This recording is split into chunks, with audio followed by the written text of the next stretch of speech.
I love the fact that in pole position, in positions 1 and 2 of his favourite films of all time, it's The Elephant Man and Kes. Yeah. That's brilliant. Yeah. Go on. All right. Am I leaving the mics open a bit when this is going out? Yeah, or what? let's have a listen. Yeah? All right. So don't talk then, right? Just put that hot dog down, Rick. And this is the bit in Kes where it's the teacher and he gets up and he has to Glover. talk. What's his name? Is it Brian Glover? No, it's the other teacher. The other one. Anyway. Right. Go on. All right, so here we go. Things that had actually happened. I've got another one. What about you, Casper? Casper! All right. All right? All right. You haven't been listening to a word I've said, have you? Yeah, I heard some of it. Yeah, you Some of it? just... Stand up. Always somebody, isn't there, eh? Right, now you're going to tell us a story about yourself. What sort of story? I want you to think of an incident that's happened to you sometime in the past that is true and that you think will interest the rest of the class. All right? All right. What about... I work on a radio show at the weekend. Well, are you going to tell us about it? I'll just do... It's 2 hours, and it's with Ricky Gervais and Stephen Merchant, and just sort of play music and, tell stories and stuff. What kind of stories? Well, whatever. Like last week it was science. We were talking about this lad who was growing a knob on his arm, so it's weird. It's tricky, sir, because like with Ricky, he gets bored quick and he won't listen to the stories and he'll start squeezing my head. All right. I'm not interested in what he does. That isn't normal, is it, sir? That, I mean, it sure is a bit gay. Is he? Just messes about, though. Do you know what I mean? I try and come up with good stuff, like monkey news and quizzes and stuff. But then he'll just, Ricky will just mess about. I mean, on Saturday he did it again. He squoze my head. How do you spell that? Squoze. S-Q. Are you going to show us on the wall? It's a new word to me. Squoze is S-Q-U-O-Z-E. Now tell us what it is. It's when he gets me head and he puts one hand on the back of it, right? And he puts the other hand on the front of it and he just sort of swivels it. Swivel, right down the Oh, swivel's not it's spelled S-W-I-D. How many times a day? How many times a day does he swells it? It depends what time he gets in. If he gets in about 12:30, he could get a good 3 in. But I think, I don't really want to talk about. You've done enough, don't you? Well done, Billy. Big hand of applause. That is the effort. Yeah. Wow. That's the best thing you've ever done, Karl. Tell you a job I don't like. What? I wouldn't want to be doing. The woman, there's a little woman who sits in the little snack stall on Finchley Road. Yeah. And I don't know how to describe it, really. She is surrounded by snacks. She can't move for snacks. It's Does it look like American Beauty, but with different... Not dissimilar to that. Yeah. It's a little hut on the station. Yeah. And it's like, if you go to the seaside, you can put your head through one of those cardboard cutouts and it looks like you're a big fat person or whatever, and you can have your photo taken. It's like an equivalent of that, but it's just snacks everywhere. She's got bananas up to her chin. She's got chocolate coming down to her eyes, crisps either side of her. She can't move. She can't do 360 degrees. She's packed in there. I don't know how she gets in there. I think they put her in there first, and pour in the bananas. Yeah. And then they go pour in the nuts. She has 2 hours of makeup before they open. Exactly, yeah. Dressing her in there. Because I'll ask for something from the fridge, and she cannot turn her head to see. She has to go by feel alone, just to feel the fridge and get stuff out and pass it. And often I'll say, that's not what I wanted, but she can't. You've got to let her off. It's extraordinary. Dear. But there's no music playing. Does she have to sell her way out of it? Exactly. If it's a slow day, she's stuck there till the next day. Yeah, it's like a world-breaking attempt. Yeah. Karl, what job wouldn't you want to do? Well, any job. You're a lazy... You're joking, aren't you? I've done loads of stuff. I'm quite happy now doing what I'm doing. Yeah? You look happy. Trying to think. You sound happy. Yeah, I mean, calm down. You're on drugs. I'm all right. Are you on happy E? before England have won and that. I'm happy for them. Yeah, go on, happy for them. I'm happy in that. Yeah, what do you mean happy for them? We are England. Happy for us. Yeah. I mean, we didn't play. I did very little towards it. No. It was mainly Johnny Wilkinson. Yeah, I barely contributed. Switching on the TV was about as much as I did. Exactly. And shouting, "Come on!" Yeah. Talking about jobs and that, though, I was reading the other day about, rubbish jobs that people have had and stuff. I haven't got time when I'm at work, man. I just get on with it. I'm not squiddly diddly. Fingers in pies, different jobs. Go on. Do you know Ivor the Terrible? Ivan. He, his Russian. Yeah, that was the Welsh fella. It was bloody awful, but not as bad as his Russian cousin, Ivan. Go on. He had a fella doing some work for him, right? This fella built his house. After it was done, right, the terrible fella was like... fella Ivan. He was going, "Oh, it's brilliant, you've done a good job there. Yeah. I don't want you to build another one like that." Took his eyes out. Just stopped him making an house like that. Another one? Blimey. That's bad, isn't it? Why didn't he take away his trowel? Then he could have seen, but he couldn't have built a house without a trowel. You can't build a house without a trowel. Yeah. I suppose he probably later thought that once he'd been nicknamed Ivan the Terrible. Yeah. He thought, why? Because you gouge people's eyes out. Yeah, but I didn't want to build another house. I know, but Take his trowel away. What would I have been then? Ivan the Crafty at most. exactly. Yeah. Ivan the Jealous. Ivan the spoilt brat. But Yeah. Gouge someone's terrible, eyes. isn't it? That is bloody terrible. I'm surprised you're not called Ivan the... Do you know what I mean? Yeah, you're going to get on in history like with Vlad the Impaler. Yeah. He's mainly remembered for impaling people. Yeah, he did a lot of other stuff. Did a load of great charity work he did. The impaling is the thing that's really gone down in history. When were you reading about Ivan the Terrible? No, it's just or little Ivor stories. the Terrible is the thing you remembered from this informative article. No, it was just little bits like that. Talking about him, there was a thing about someone who worked for that fella who painted the ceiling. Sistine Chapel. Yeah, there was a thing, a woman who worked for him in his house. And I love how you assimilate information when it's just bordering on the academic or just the interesting and true. It's wonderful. Ivor the Terrible gouged someone's eyes out 'cause built him an house. That fella who painted that ceiling had a woman work for him. Imagine if you wrote that down in an essay. Imagine if you wrote that in a school essay. Well, you'd probably end up with not getting a grade or thinking you turned up to more than you had. Exactly. Anyway, the woman who lived with... Yeah, the woman who lived in a shoe. Go on. yeah, there was this woman who lived with him, and she used to go out and do all this shopping and that. Yeah. But because she couldn't read or write, he used to have to draw everything that he wanted. Why couldn't you just tell her?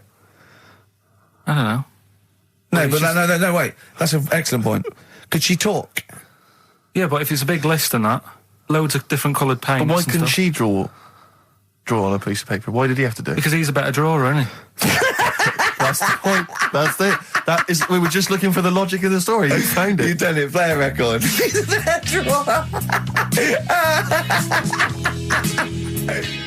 What's the best job you've ever had still, Carl? Talk like basis. It is still Paper round.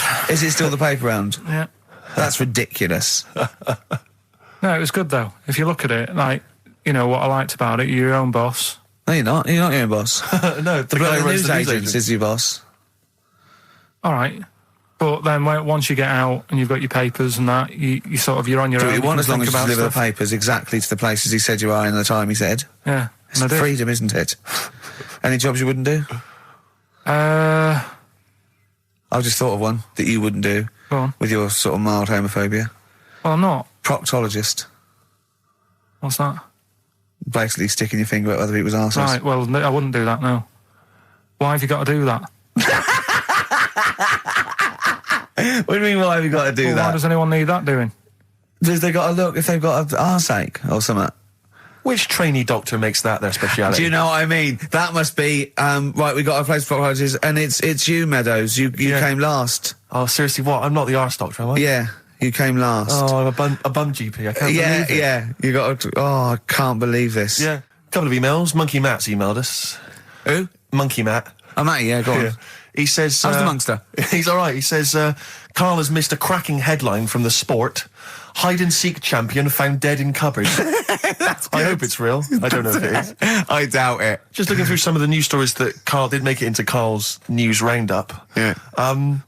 This one you might be interested in. Headline, woman says partner ran off to become vampire. Yeah. And it says, a young mother says her partner has dumped her to become a vampire. Rebecca Roberts from Somerset says Matthew Barrett fell for a blood-worshipping woman in a US cult. The 23-year-old mother says he began shaving all his body hair, dressed in black, and used Rebecca's lipstick to redden his eyes. Rebecca caught him performing weird blood rituals in front of his computer at night, cutting himself to prove commitment. She said, I thought it was just a hobby. Everyone's got a right to one. I was pleased he'd found an interest. Brilliant. This is apparently from The Sun. Apparently he's left. He's gone to America. He's living in this Ohio-based cult. But it's the last bit where she's been asked whether or not, if he came back, would she take him back? Sure. And this is where I wonder if the journalist, you know how journalists are supposed to just report the news, be objective. Yeah. I wonder if maybe the journalist here has maybe had some interference. Made the quote better for them than go on. Because it says, I never thought this would take over his life. Now, if he came back, I'd say fangs, but no fangs. Oh dear! I can't believe. Imagine you're the woman, Rick. Okay. And I've come round. You're the journalist. I'm the journalist, and I've come in and I've said, okay, I read about this. All I have to do is not say that thing. You've come. I understand you're obviously quite upset. Your husband's gone gutted. off. If he came back, would you take him back? Definitely not. Right. What would you say to him then if he came back? Just get lost. Right, but I'm really pissed off with you. Would you perhaps say something a bit more pithy? Not in this situation, no. You're upset? He cuts himself, he drinks blood, he's left me. Sod off. I'm not interested, mate. Because I tell you what. Go on. I mean, I like what you said there, but I wonder if we could condense that a bit more. If he came back, would you say... Go away. Would you ever say something like, thanks, but no thanks? No, because it makes it flippant, because I'm really angry. I know you're annoyed. And I'm upset, so I wouldn't say... I certainly wouldn't say thanks. I might say no thanks. But what if you sort of said it like aggressively, like you were giving him the finger, thanks, but no thanks? Like you didn't really mean sort it. of sarcastically? Sarcastically, would you possibly say I might say thanks, but no thanks, and that'll be it. And that's and I'd leave it there. I'd never change that. Sure. I'd never change those words. Can I ask you a question? Go on. Do you like puns? Hate them. Right. I don't like Countdown. I don't like QI. I don't like any of those posh Cambridge, Oxford types. I hate puns. If you had to say thanks but no thanks in the form of a pun, what would you maybe say? I wouldn't. I never would. Right. I'd say thanks but no thanks. I would. I mean, I feel embarrassed that I'd even say that because I don't think I would even say thanks but no thanks. Okay. But if I did go that far, I'd leave it there. Sure. So, have you ever noticed, as I have, go on, the similarity between the word thanks and fangs? Not really. It's very similar. Not thanks, really. Fangs, F-T-H, there's a K. Fangs very much. G. It's A and S. Well, the A, the N and the S, but that's about it. Would you agree it sounds marginally similar? Yeah, Is it possible you might one day say fangs but no fangs? I wouldn't know. Right. I could put that though, could I? But don't say I said it. Right. I mean, yeah. Fangs, but no fangs. Yeah. This is the thing. Just, if you ever read an article in The Sun, The Mirror, anything, do not believe it. Really seriously question and query it, because... If it ends with fangs, no fangs. If it ends with a pun, almost certainly they never said it. Yeah. Just like, for example, that's why your balls are on the outside. Because the cells have to be a certain temperature to survive. I don't know if it's the sperm or Sertoli cells, but they have to be a couple of degrees below body temperature. Otherwise, they'd be in a nice cage and we wouldn't get kicked in the nads. What do you mean? That's why your testicles are on the outside of your body. They have to be a couple of degrees below body temperature. Yeah, but that isn't why they're there. You see, this is like the chat we had last week about the giraffe having a long neck. What do you mean? They're there because that's where they happen to be. They didn't go, right. Well, that's what evolution is. It's a selection process. It's not a will. The balls didn't say, look, I'm too hot, let's get us outside. Let's get outside of here. All right, hang on a minute then. What? So a little man monkey, right? Theirs are in the same place as ours. Yeah. But they're walking around naked, so it could be anywhere. They could be like on the back. It doesn't matter where they are. They call it. Well, they could be on the back, yeah. So why aren't they? This is a completely different. Steve, you started it. I wash my hands of the whole affair. And we're not only back to balls, but we're back to monkey balls. Yes. In one thing from about parasites, we're back to monkey ball news. Yeah. How do we get back to chimp testicle news? All right then. So this worm's in a fish. Yeah. It's like a little platyhelminth. I think it's some sort of. But what I mean is, why are they about? What do you mean? They Why? evolved. But why haven't they died out? Because they're very successful. Yeah. What do you mean, yeah? What do you mean, yeah? Well, tell me the brain event that made you say yeah in that 1 second gap. Because in a way I don't get it, and if I think about it too much, it hurts a bit.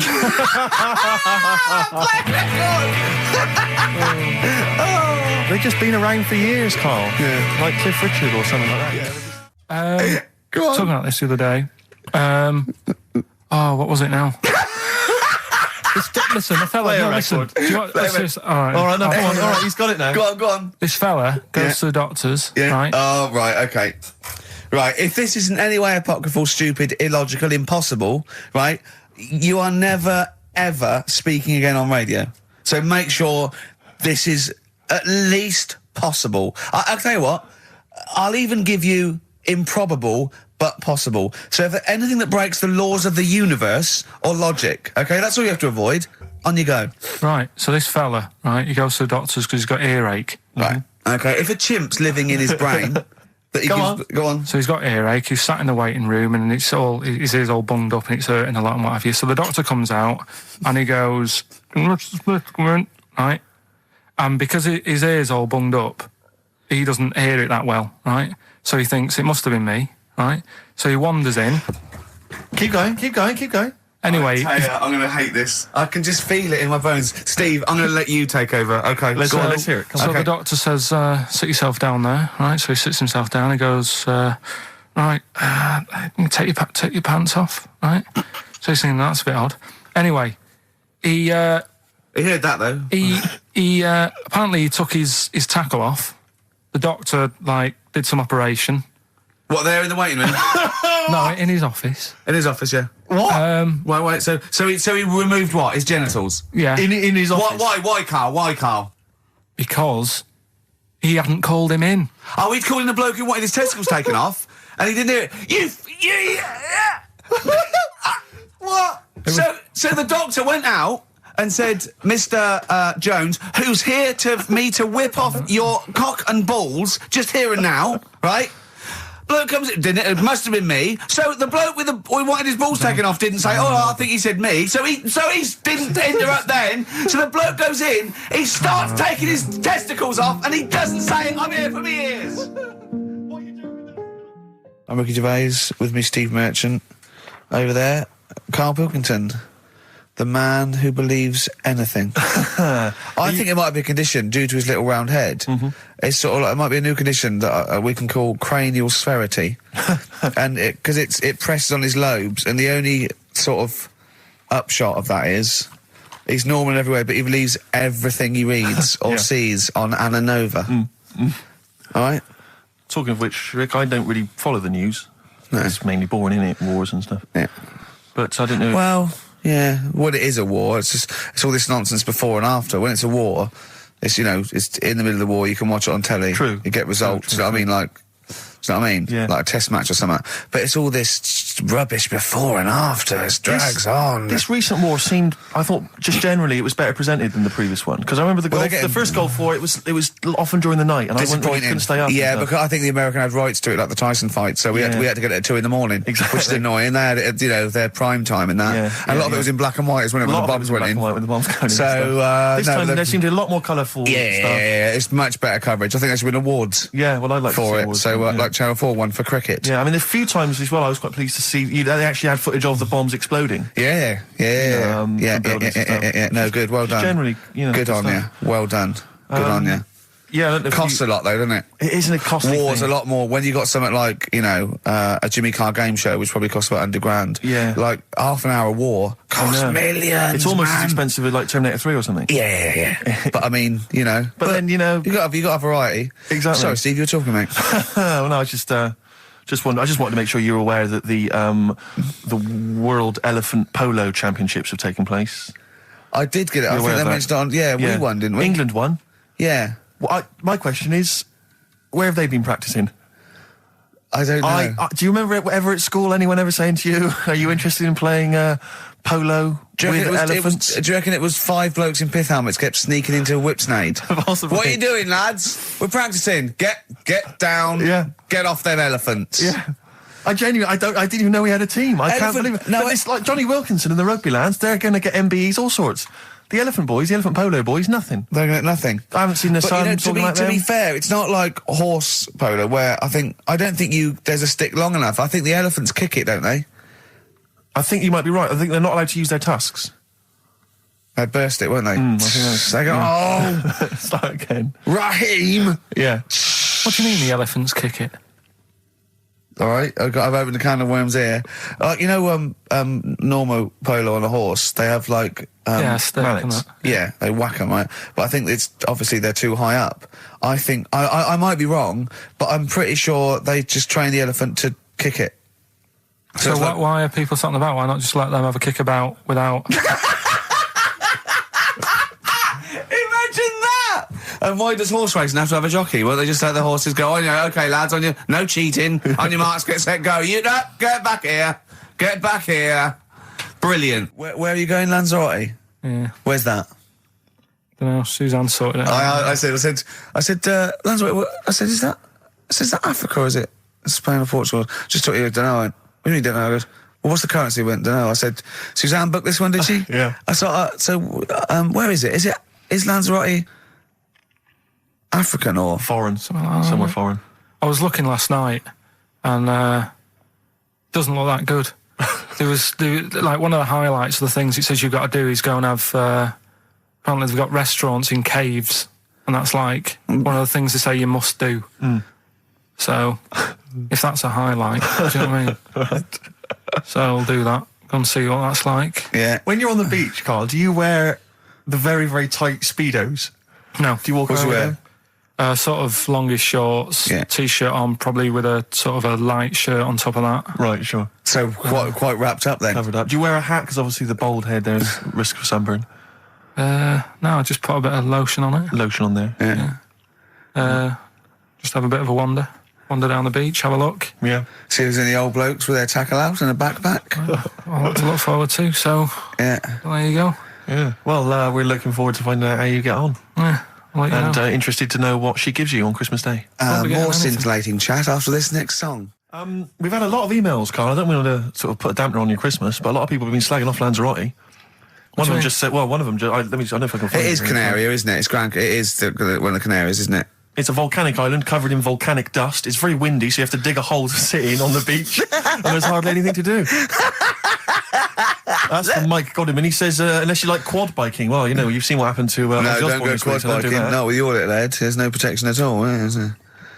I don't know what you're thinking. I don't know. At least Rick Mann and Ozzy had lots of hair. Yours would be like Humpty Dumpty. It would crack like a little egg. And then we'd seen, there's no kings or kings horses. So, Yeah, well, they couldn't do the job anyway. No, if you remember. shouldn't really send them. They're not really qualified. Horses not equipped to put send back an a egg medical down. man like Neil Fox in Yes. to mend But not eggs. some kind of military horse. I bet he's had egg on his face a few times, hasn't he? What, Foxy? Yeah. Well, most of the series are Pop Idol.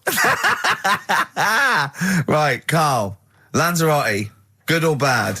Well, you got to give it a go, haven't you? Yeah, well done. Give everywhere a go. Exactly. That's what I was saying. You know, don't just take the word for it. I mean, if it had said Nananova, Lanzarote shit, he'd have believed it. Sure. You know, if he'd have overheard it in a pub, Yeah. Lanzarote a crap, he'd have believed it. He'd have seen it on a website that was mainly concerned with monkeys and witches, he'd have believed it. Yeah. As it is. Everybody raves about New York, and when I went there, I thought it was rubbish. Well, you're an idiot then, because that is possibly though, the isn't it? greatest city in the world, Subjective. along with London. Subjective, though. That's why they have holiday programmes and that, innit? So you see it and you decide for yourself and that. Yeah, but you saw Venice on a holiday programme, as you put it. You went there and you went, it was rubbish, full of black bin liners. Well, it is. Right. Didn't they show them? It stunk. Didn't Judith Chalmers say that? Oh, it stinks here and there's loads of rubbish everywhere. No, she didn't. Did she mention that? Oh, that's what I mean. So it depends what you want from holiday, doesn't it? Well, yeah. But So, you're an idiot if you don't like New York, so next. Anyway, come on, break up, guys. Kiss and make up. Well, the general public are getting involved with Carl's holiday, and, I mean, this has been a damning report on Lanzarote. There's not been a positive word written about Lanzarote so far. Wow. It's volcanic, there's no natural water supply. Apparently there's no natural water supply. It's You all have to sit in a imported. hole. What do you think of this, Carl? What do you think of the people that want you to know that you're going to a rubbish place when you can't change it? What do you think of that? rubbish though, will it? What do you Be mean? all right. What do you mean it'll be right? Because I'm going to go there thinking, oh, there's no water and that, and there will be water. No, they didn't say there's no water. What did they say then? There's no natural water supply. Whatever. I'm not bothered. Doesn't bother me. All right. I'm going to have a good time and that. What are you going to do? What do you plan to do? Got a book. What book you got? Rich Hall book. I'm just going to read that. Brilliant. And the weather's better than here, isn't it? What's the matter? What's the matter with I've Carl? got something to cheer him up. Someone's emailed in, Emma's emailed in, she said that for those that know, those in the know, they referred to Lanzarote as Lanzarote. Brilliant. He's a bit fed up. He's got 2 CDs for Christmas from a company that's he's been with for 6 years. He's a little bit grumpy about having to answer the phones. He wouldn't go and make Steve another cup of tea immediately. Selfish. Yeah. Carl, what are you thinking? Nothing. Go on, what were you doing? Come on, Carl, you're getting paid for this. Project. Out. We'll take one of those CDs away. All right. Right, okay. Are you in a film this week, Carl? We're doing that now? Yeah, go on. Get it over with. Hang on a minute then. Get it over with. Let's get this show over with. We can go home. You can go off to Lanzarote and sit on some ash. Some charcoal. He's not happy about that. That's annoyed him. The listeners have all ganged up on him. Yeah. XFM giving him 2 CDs. We've had more calls for his resignation this week than ever before. What do you think of that, Carl? What do you mean? There's another reason. Do you know what I mean, though? Because he's grumpy, he's not just giving it, he goes, well, I can't help it, can I? I don't want it. You're being paid well to do a job. People have tuned in to be entertained, to have good songs. Me and Steve are working I'm pressing here. the buttons. I'm paid to press the buttons. That's what I'm doing. Has every CD started on time? Then Yeah. why would they give you Monday off if you just paid to press the buttons? Don't get every other Monday off, do I? So have you stopped doing that now, have you? Well, yeah. Why? Because there's work to do in that. I'm not moaning about it. Let's get on with it. So It's you in the film Scrooge. Yeah, Which yes. version of Scrooge? The old one. Is it if it's just you moaning with bells, I'll be annoyed. Right, go That on is then. essentially Scrooge. yeah. Right, Scrooge, listen to this, and then there's some question at the end. All right. And you can win some stuff and that. Yeah. All right. Yeah.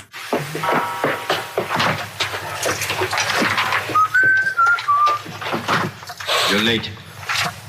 Only 20 minutes. What do you mean by coming in here at this time of day? I've just been doing some Christmas shopping, haven't I? Probably do some more shopping on Monday because it's my day off, isn't it? Yes, I know it is. You don't have to tell me. Do you want to see what I've bought Suzanne? No, thank you.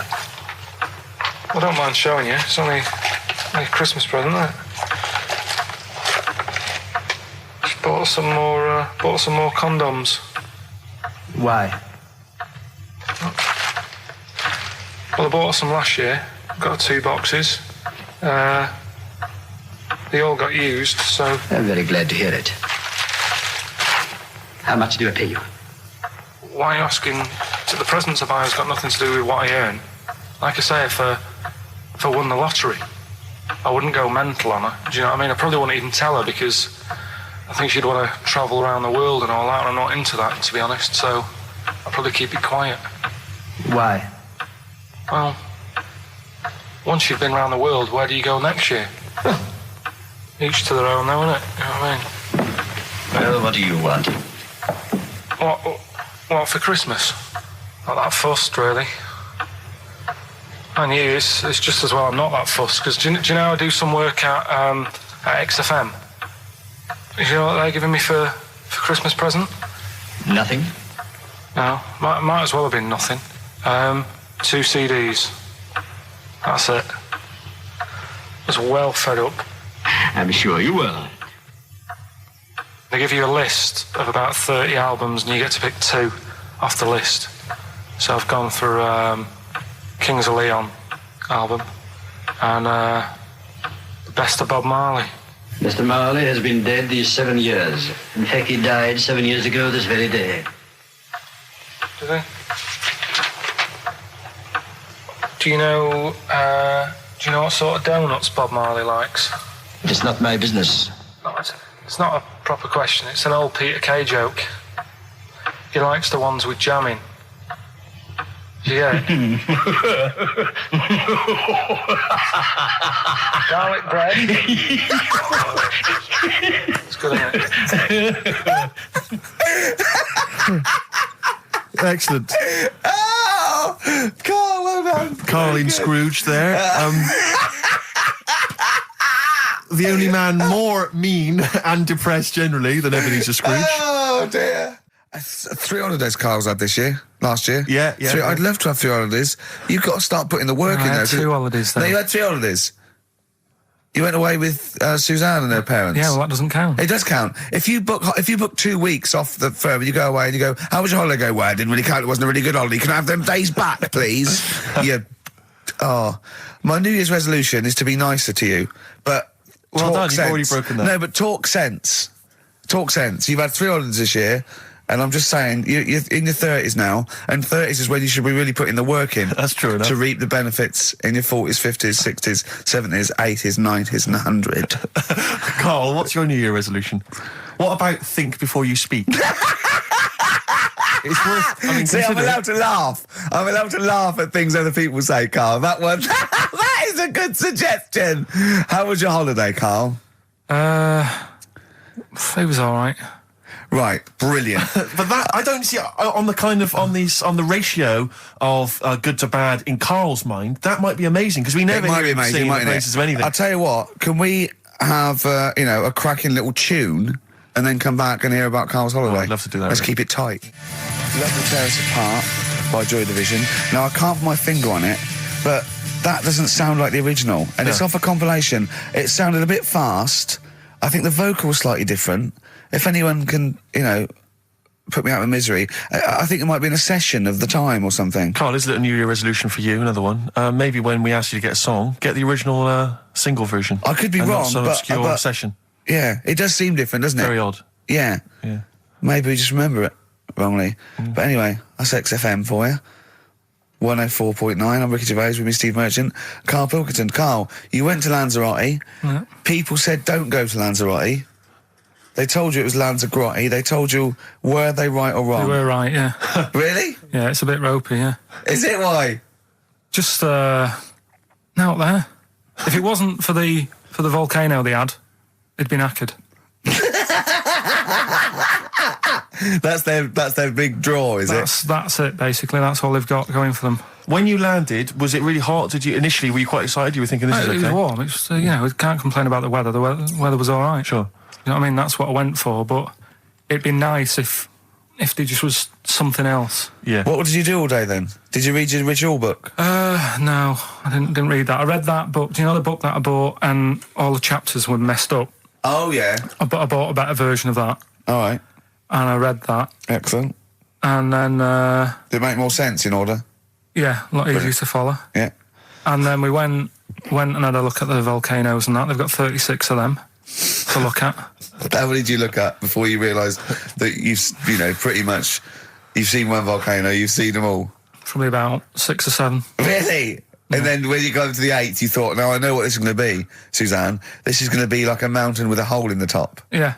Really? But it happened years ago as well. It's like, just keep a couple, fill the rest in, tidy it up. Fill the rest in! Yeah, no, Well, yeah. getting some builders. No, seriously though. Okay, They're a 4 death million tons of concrete, please. They're an absolute death trap. Yeah, what? Yeah. What do you mean, fill them in? Do you know what a volcano is?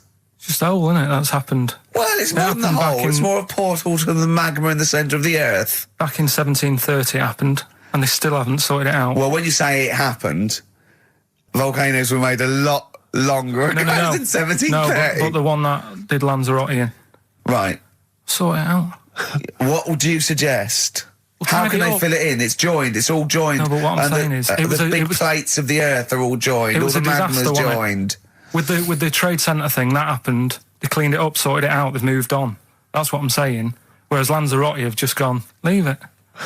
It happened back in 1730. You misunderstand me.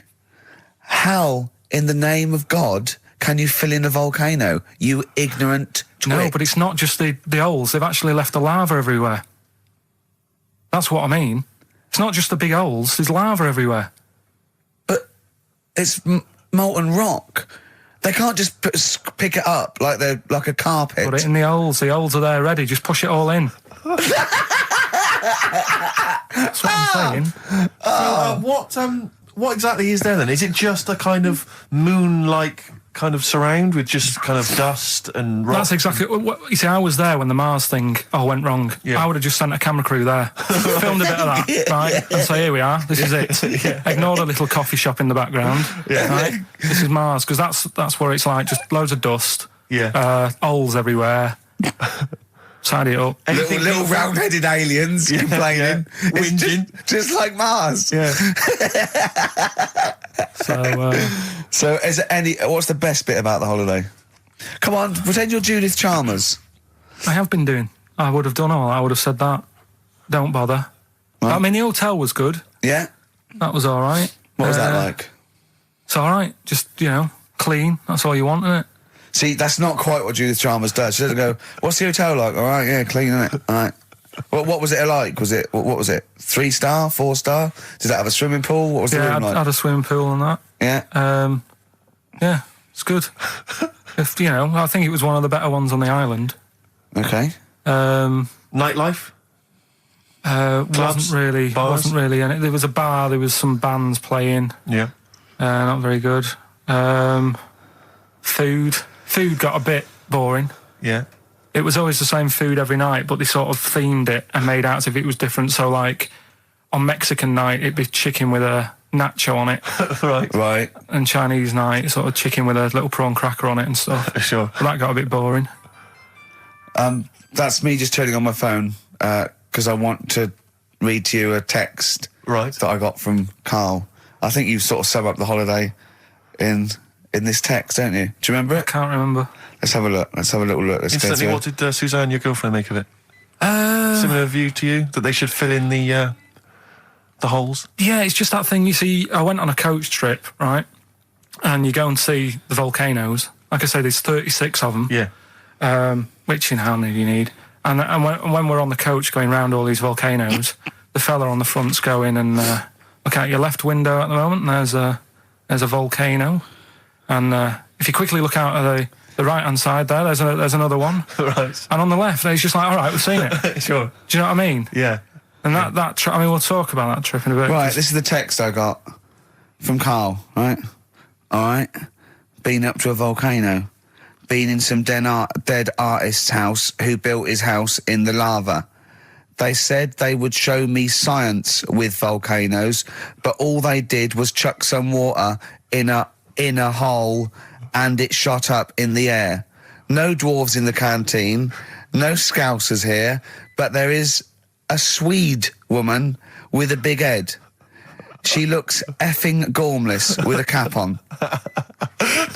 All right? So a little reference there to... A Swede woman? What's that mean? Do you mean Swedish? Yeah. Or she looked like a vegetable? No, a Swedish woman. But they've all got sort of quite big bill, aren't they? And I sent him a text. Oh, well, it's just good to be on holiday because, I'm working. He sent back, so am I. Just been watching Sky News. There is a school for monkeys who want to get a band together. Is that monkey news for later?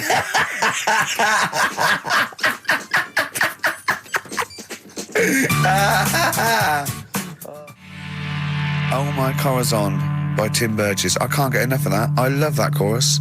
On XFM 104.9. Ricky Gervais, Steve Merchant and little Karl Pilkington. But it was a nice holiday. Yeah, it's all right. It's just, I went there to relax and that. Exactly. Did a little bit of that. Trying to think of some new, features and stuff. Sure, always working. 3 holidays a year, Jesus. Oh, well, not really 3. Oh, 2. It's all one big sort of like work thing to me and Steve. 2 holidays, isn't it? Work hard, you need the holidays. So, yeah, the things that annoyed me was like, you get bored sat around the pool after a couple of days. I'd read my book. Yeah. There wasn't much going on the... Not even any crabs to throw sand at, was there? No crabs or anything. They wouldn't bother with Lanzarote, right? So, decided to go on a little trip. That's when I saw the volcanoes and that, 36 of them. So, we go on the trip, and the thing that annoys me, it does happen every holiday that you go on. If you go on a sort of a package thing, they have these trips, right? And you pay about 40-odd quid, and they give you some wine, so it make it feel like you're getting your money's worth. But how many of these trips have you been on then? Loads. probably about 12. Phew, more holidays than I've had. Go on. So go on. anyway, so you're on the coach, right? And they take you for the volcanoes. They took us in the middle of nowhere. Yeah. Right. There's nothing else round there. Sure. It's like I say, it's like Mars, but with holes in the ground. Yeah. Right. And they sort of drop you off, and they go, right, everybody, see you back here in an hour. There's loads of volcanoes for you to look at, and a coffee shop over there. And you know for a fact, right, you don't need an hour there. You could just say, well, just keep the engine running because I'll have a look in this hole, we'll get back on, give us 5 minutes. Don't need an hour. Absolutely. Yeah. But you know that they've got something going It's a with it. backhander, definitely. What, with the coffee shop? Definitely, yeah. They go there and they get everyone to have an ice cream and a coffee, and they sit down, have a fag, talking to the bloke. Yeah, and it's like, cousin. Yeah. How much was the coffee? Was it probably about €3 each euro, so I think it was $3.50. Sure. Yeah. Which is, I don't know what, that's about £2.50. Yeah, they've stitched you up. Carl, you're a second-time buyer, aren't you? But Yeah. Bought one in Manchester. Lost £7,000 on that one. well, don't buy in Manchester. No, it's a good flat. It's just it wasn't. I didn't buy it to sort of make money. I thought I was going to be living there like all my life, and then a job came up here, and it was like, oh. You bought your first flat in Manchester. You assumed you would be living there for the rest of your life. Well, I wasn't in a rush. Play record. You're an idiot. Hang on a minute. So have you got a property portfolio? Have you got the 2 houses now? No, I've got rid of that one. Oh, you sold that one? Got this at flat. £7,000 Got loss. this flat. I'll tell you something that is interesting. Hold on, though. What? £7,000 lost. Yeah. It's a flat in Manchester, but it could only cost about £8,000 anyway. Right, Steve, something they do now, right, they've got to do by law when you're buying, right? I was looking at one in London, right? It's haunted. They've got to tell you now. Right, don't talk shit. I'm telling you Play now. a record. I'm telling you now. Yeah. There's no such thing as ghosts. That is ridiculous if that appears on a legal document. Right, if there's anyone who sells flats and does that for a living, Yeah. right, email in, Yeah. because I'm telling you now, that is a fact. She sort of dropped it in. I said, oh, nice feel here. And she said, yeah, well, that'll be the ghost. Just dropped it in, that's all they've got to do. And then I was like, what? And they went, oh, yeah. That's all I've got to do, is it? So that's the legal thing. Did you drop it in? So in court you go, did you drop it in? Yeah, I dropped it in. Play a record, you're an idiot. Now, Carl, you promised me that you were going to reintroduce Educating Ricky. Yeah, we can do that. Have you got it? Have you got something that will that's something that I won't know that's correct and that will interest me? Yeah, there's loads of stuff. Is it anything to do with monkeys? No, we've got monkey news. We've got monkey news coming out. Of course we have. Yeah, monkey news. People are now over to XFM for monkey news with Karl Pilkington. No, we won't do that yet. We're not doing that yet. Educating Ricky is... Yeah. Well, let's do it. We did it ages ago. Educating Ricky. Oh, that's interesting, and it's correct. Hang on a minute, though. What I do is I tease you, don't I, with headlines. Oh, go on then. And then you have to sort of go, that one sounds good. Go on then. What are the I want to headlines? know more about that. Educate me. Yeah. Right? Okay. You've got, Jeez. that Nelly died. That Nelly died. All right. Okay. Right. Could be about an elephant. Yeah. Go on. You've got that. You've got, I got well.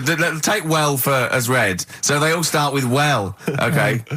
knob body has been that lucky before. Brilliant. All right. Okay. Or you've got get a lobe of this court case. Right. Okay. Not bad. I'm going for Interesting. knob body has been that lucky before.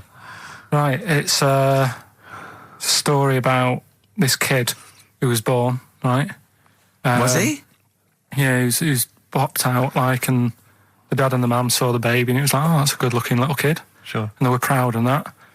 And then like they're surprised that it's a good-looking little kid. It's theirs. yeah. Like it could have been a frog, and they'd have gone, "Oh, he's got your eyes." And then the doctor goes, yeah, it is, but look at that. What? He said, it's a boy and hasn't got a knob. I love the doctor saying that. I love this GP. Right. Oh, this midwife saying that. Oh, I love little boy. Yeah, but no knob, baby. Mr. and Mrs. I mean, think. Right.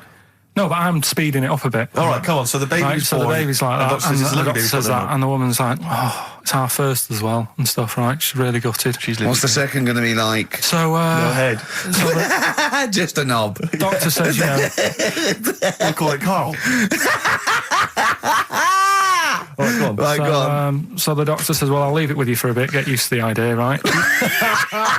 As opposed to throwing it away. So he wanders off. Yeah. He comes back with a smile on his face, right? Found the knob.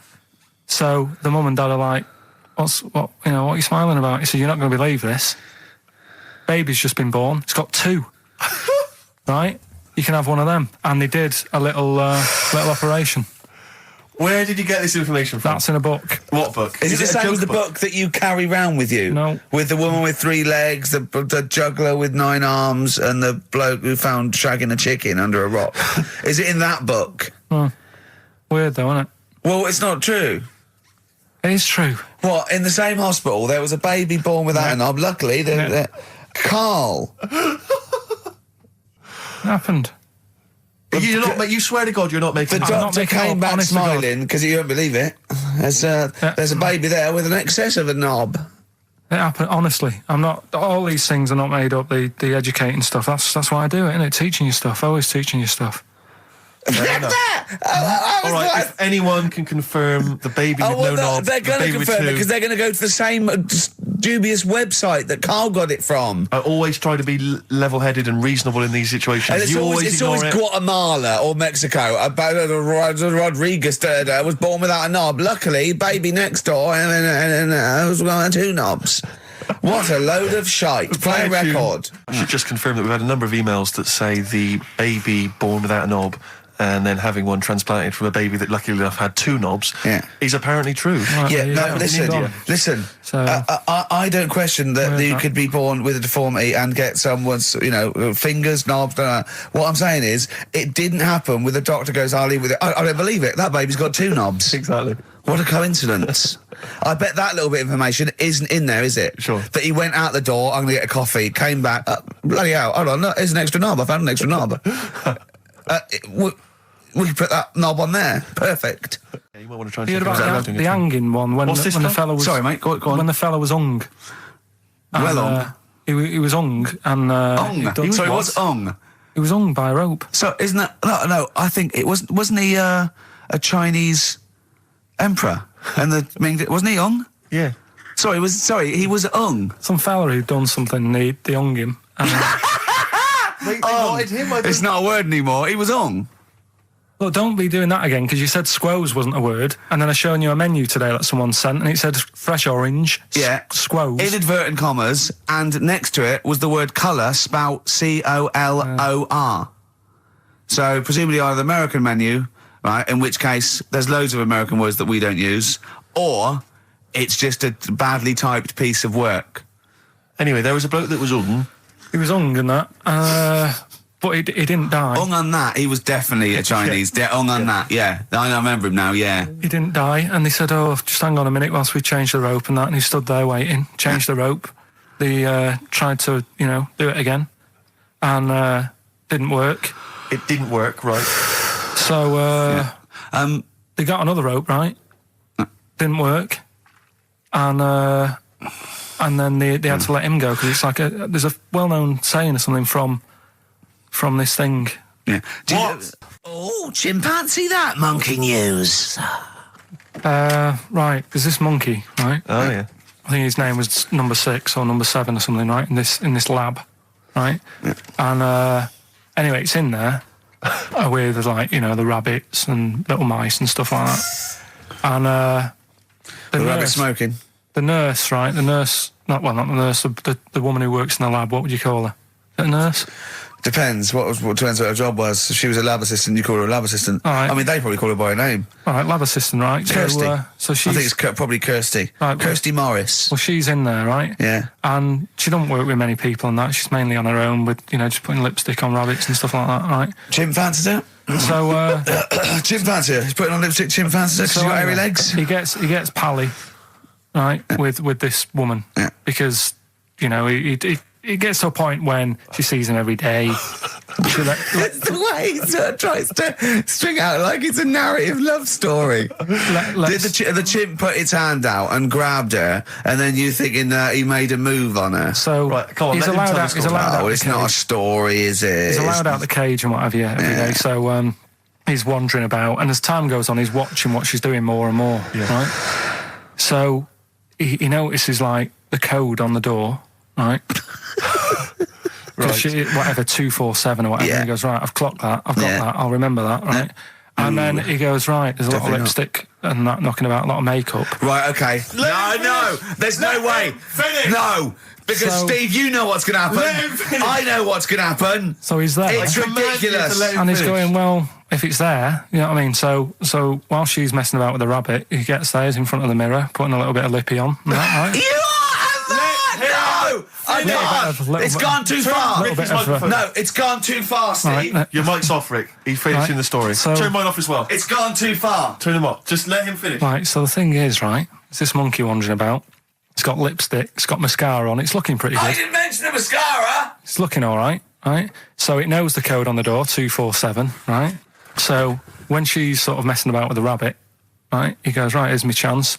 He's looking good. 247, out the door, through the reception reception man's there. He's like, all right, Kirsty, right? Don't talk shit! I Feel Free from Cream. That's pretty much the last track, isn't it, guys? I imagine on XFM 104.9. Well, I mean, yeah, I've got nothing to say after that ridiculous story.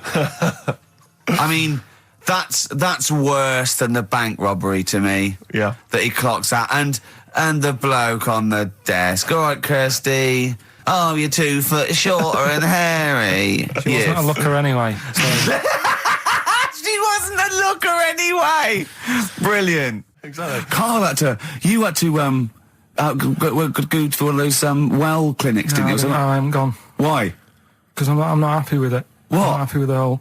Well, it's just. Do people know what them places are? They'll give you a whole. Have you heard of them? Yeah, I've had one. Yeah, they check everything.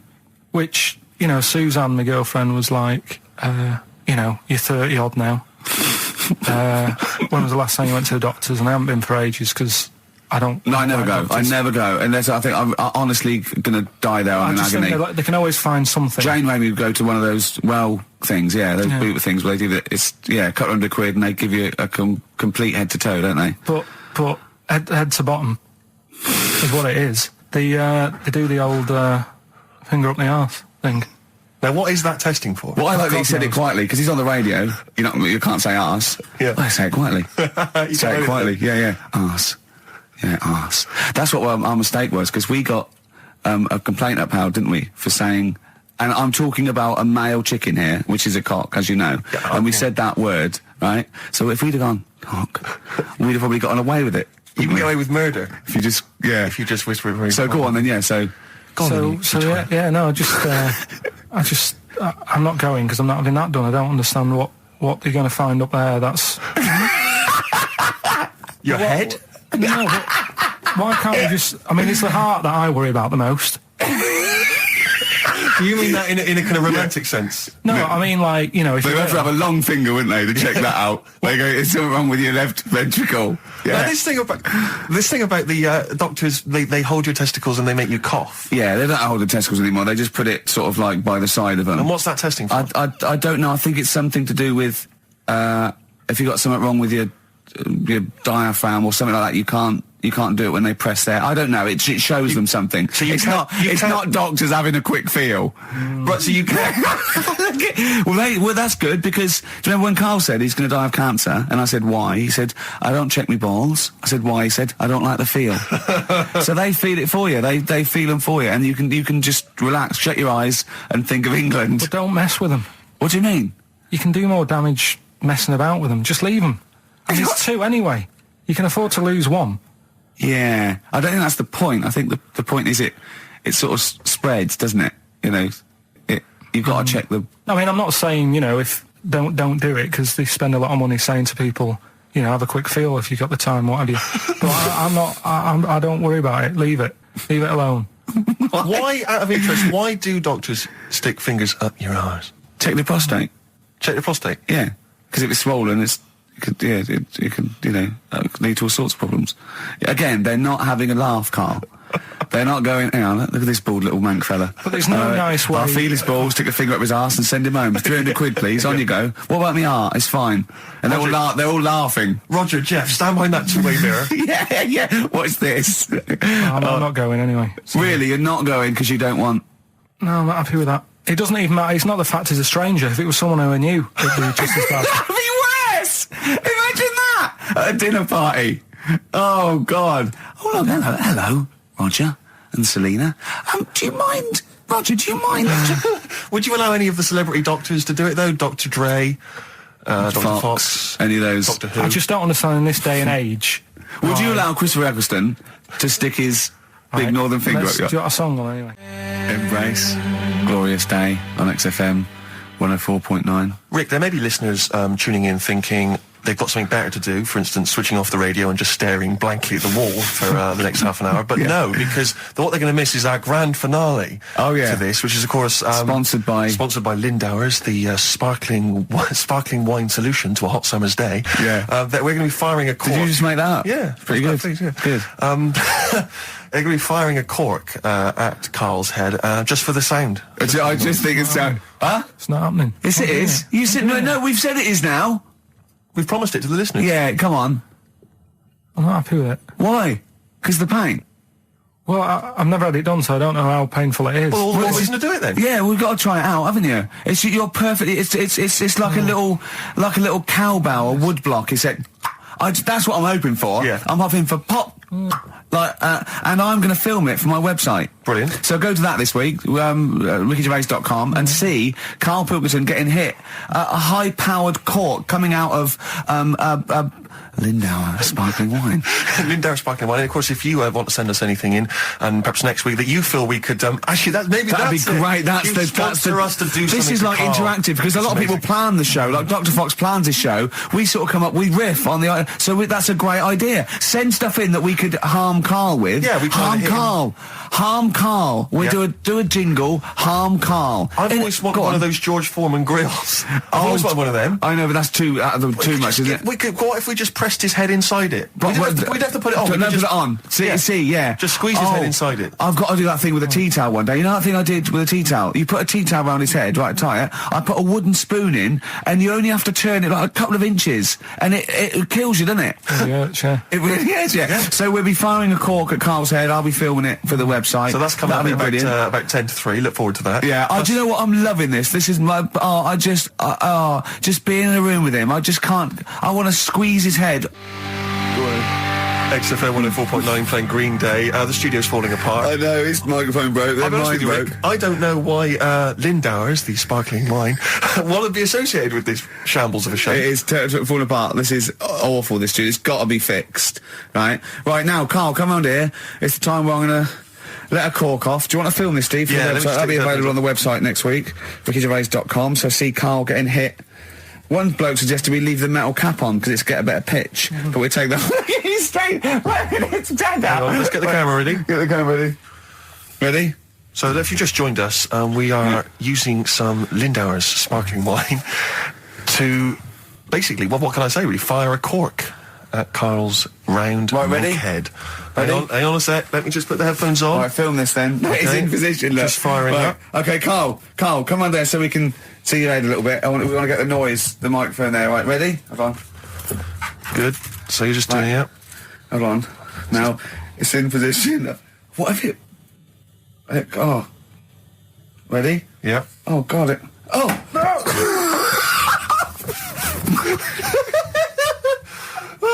It's like Jackass. Did it hurt? Did it hurt me? What do you mean? Did it hit you? I sort of just... It went off course, did it? Just glanced, did it? Right, Lindauer, you're going to send us 8 more bottles, please. Yeah, we're going to get this right. Well, Karl, what are your thoughts? Why have you stuck it out here? Nothing better coming in, I thought. Well, I'll tell you why, because you're always on holiday. You don't do a lot. You get paid, well, doesn't he, really? He's a moany. He doesn't try and get on at all. He doesn't deal with people. He moans about everything. And, so he's... I'm alright. I've got my own little room and that. Yeah. Like a cage. It is like a cage, isn't it? And he can shut the door. If people walk past, he goes, shut the door. He doesn't want them looking in. He's like a miserable old chimp. We noticed today how much he's simian, isn't he? He's very strange, actually. We maybe should try and get a picture on the website, because Karl's arms are particularly chimp-like. It's very, very strange. Because he's got that sort of, he's got long downy hair. It's and not the like, long extended knuckles. Yeah, and his totally round face, that sort of the chin goes back and the dome of his cranium. I think, quite seriously, I know we sort of share about 98.5% of our genetic material with bonobos and chimpanzees, but I think he's got a little bit more. Yeah. I honestly think he's a little bit of a throwback. Just his line, they just kept to this sort of really the ugliest one in the cave and the tree, and he really didn't come out of it. I'm not saying you are, I don't think you are. Yeah, you're chimp-like. No, it does annoy me. My hair annoys me on my body and that. Because I've got like hair on me little toes and that. Have you? And on the legs. Would you see your little toes? Can you pick things up with them? I've never tried. Okay. Well, that's the finale of this week's show. We're going to see if he can play a record and put the fader up from a tyre while swinging in a tyre, just using his hairy toes. Yeah, I've sort of got hair all the way, but then it just runs out where it should be. On the top of your head. Yeah. Is this part of the reason why you're always uncomfortable about being nude or around naked people? Is that partly the reason, do you think, because you look so grotesque? Well, when I'm on holiday, I don't really like wandering about without a top on unless, like, it's a quiet beach or whatever. Sure. So what would you normally wear? Need. I just have like a nice sort of light, summery, sort of linen shirt, maybe, just a few top buttons open. Yeah. But I don't like, the naked body isn't that nice anyway, is it? You know what I mean? Whatever it is, if you're a cat and you're shaved, you don't look that nice. You know what I mean? But with I think you'll find a cat is naked even with its fur on. Cats don't wear clothes. No, but what I mean is a bald cat isn't that good. You know it does me head in that I'm bald. I'm not, I wish if I could have hair, it would be nice, but that's life. Would you prefer animals to wear clothes like Mickey Mouse does? Or Goofy? You know that I don't like nudist and all that. We've done it. But don't you think sometimes you could sort of like maybe fancify it a little bit, like if there was such a thing as an ape salon, and there isn't, Karl. There isn't, right? Would you give a orangutan a trim, maybe sort of his hair? Because some of those look like they're going bald, but they've got a comb over, don't they? They should just have a shave. When it's like that. That's what I did. Just take it back. And the underarms as well. Yeah, they've really got a lot of underarm hair. Even the women ones. Really? Yeah. That's disgusting. I know. I don't know. I don't even know where they breed. I don't know how they get they laid, some of those horrible old hairy ginger orangutans. Yeah, they are particularly grim, some of those. I know, yeah. The big ones. I know. Ginger ones. Yeah. They can't be happy, can they? What is that?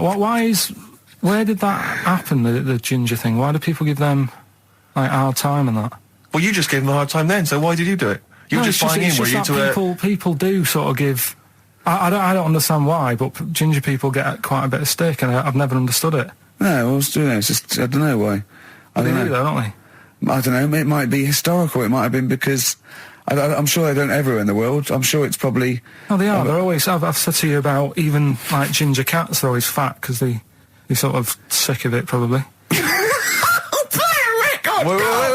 Wait. Ginger cats, what do you mean? When you see a ginger cat... They've been eating, like, because they're upset, they're fed up and they've been bullied. You never see, like, a thin, happy ginger cat running about. It's always overweight and looking a bit fed up. It's just a good point, isn't it? I wouldn't say it's a good point, Karl. It's a point. So last week, the Chinese don't age well. Now, anything ginger, including cats, are sick of it. No, but I'm just saying... Are you ginger? Would you like to take issue with any of Karl's points? 83 XFM is the text. You can text us. Maybe you've seen a thin ginger cat. I'm not having a go, though. That's what I'm saying. I'm just saying it's weird how people give him a hard time. And it's if I could have hair, I'd go for ginger hair rather than being bald. Really? Something I watched the other night, that was just good. Again, you know how I learn stuff from the telly. I don't watch the news. You don't learn stuff from the telly. You told us there's a fat baby in the world. Forget about them. There's a spider eats chickens and there was a fat kid. Forget them in Iceland, right? Yeah. We'll give them Rockbusters later to do, right? Iceland! But what's her name? I'll tell you what is interesting, Steve. I didn't know that much about it. Autism. Okay. Oh, good. With some more entertaining stuff on XFM 104.9. Just to cheer up people. Go on, and what? Go on. No, right. Have you heard about it, Steve? What Autism. It scares me to death when he comes up, when he touches on a serious subject. We've been talking about wheeling a dead pope round, the Chinese don't age well, and ginger people are hated. And now we're going to touch on a really, my heart's in my throat. Go on, Karl, then tell me your insights to autism. Right, well, there was this, again, Channel 4 coming up with some good stuff at the moment, right? It might have been Channel 5. But what's the name? It's the attention span I like. These people who they've got like this autism thing going on. Yeah. And they sort of take in a lot of information. They get sort of they get so into it that they know everything about that subject and what have you, right? And there was this lad who he knew everything, right, about EastEnders. Right. He sort of the cameraman was saying to him. So, you know, why EastEnders and that? And he said, I don't know, I just like it. And he said, I remember when I first watched it was a Thursday, it was 5 to 8, Pauline Fowler walked in, she had a pink jumper on, she said, all right, love. And he remembers everything from that moment on. Yeah. Right, and everything, which is great, but then the way the programme was making out, it was almost like they were saying it's a disability. Right. When in a way, it's more like a superpower. Sure. Like Rain Man. But if you can take it's Rain Man. No, he has special autistic powers. Oh God! We must send for Rain Man. I don't know what to do. So I don't know what to do. So he would be a great contestant on Mastermind, sort of autistic mastermind. He'd be what dynamite. I'm saying is, don't be watching EastEnders though. Sort of, why didn't they give him an encyclopedia and say, get into that? Sure. That'll be useful. Yeah. Keep him away from EastEnders. Wasting his time there. But I don't think it is a disability. No. Yeah, there are other things, and they're not. It's also autism is a matter of degrees. From what I know, and I'm sorry to have to do this, but I feel that I have to at least be the voice of reason, as ill-educated as I am on the subject. But I think there's degrees of autism. I think some are higher performance than others. There's other issues with it. It's not they're just got good memories. They don't go around doing tricks for people because they can remember stuff. There are other issues with it. Do you know what I mean? Right, well, I mean, they seemed a bit... But you watched the programme, what did you learn? That he knows when Pauline Fowler came in? Yeah, I mean, there was other bits where they couldn't control her emotions and stuff. Oh, that other little bit, yeah. But the main bit of it was he can soak up information and stuff, and I'm just saying it didn't seem really bad. Do you know what I mean? There's disabilities where people say that's a bad disability. It's like how people say about... This is brilliant. This is just like this is amazing to be in a room with this man. It's incredible. You just wind him up and listen to what comes out. And I'm going to sit back now. I'm not going to defend you or explain anything. Just go on and tell me about the other disabilities that are worse. What I mean is how people can sometimes easily get mixed up. How people are scared of like a cyclop. When at the end of the day, he's got a disability. A bloke. Who's scared of a cyclop? No, it's apart just from Jason and his Argonauts. Where's this cyclop that you're scared of? No, I'm just saying in history and in books and that. No, not in history. History happened. Yeah. What are you thinking of? You're mixing history with Greek mythology and Roman mythology and every other type of mythology. What do you mean there wasn't really a giant cyclop that went round picking up ships and throwing them around? That's not history, Karl. Do you think Batman's history? No, but it was ages ago, wasn't it, when we were sort of forming... No, I'm not saying it didn't happen ages ago. I'm saying it didn't happen. Well, he might have done. I mean, what's so ridiculous about a fellow with one eye? In the middle of his head, and he's big and scary and lives in a cave. Why is he scary? Because what if he had 8 eyes? I'd be scared of him. At the end of the day, he's got a disability... we'll talk about it in a bit. Right, we've got who's that on the line? It's Rob. Rob, and are you a doctor? I'm a final year medical student. I'll be a doctor in 2 months, touch wood. That's close enough, isn't it? Yeah. Excellent. So, where do you study? Do you want to give more details, or do you want to remain anonymous as you're calling in to I study at Barts Hospital. All right, great. So, why do GPs sometimes put their finger up a man's anus? To see what's there. You know, if you've got hemorrhoids, if you've got an enlarged prostate, you know, it's either that or they stick up a big tube and have a look up with a light. What? And it's easier to do that. Now, are you dumbing this down for us, or are you going to fail your medical exams by saying stick up a big tube with a light? I'm dumbing it down. Okay, come on then. We're all intelligent people here, and Karl. So you tell us what's that called? It's called a sigmoidoscope. Right. Nice. That was a clever test, wasn't it, Rick? 12-inch long. Yeah. 12-inch long tube I can put up there. So, Karl, would you prefer that or a finger? Well, so do they sort of do the finger first, and then, I mean, at what point do they say, hang on, we need a light here? I mean... It's normally if there's something wrong. But, so if I go then, say if I go to this well-known clinic, right, and they go, yeah, the art's good and that, yeah, finger, there you go, and then they go, hang on, I'm going to go and get me light and tube.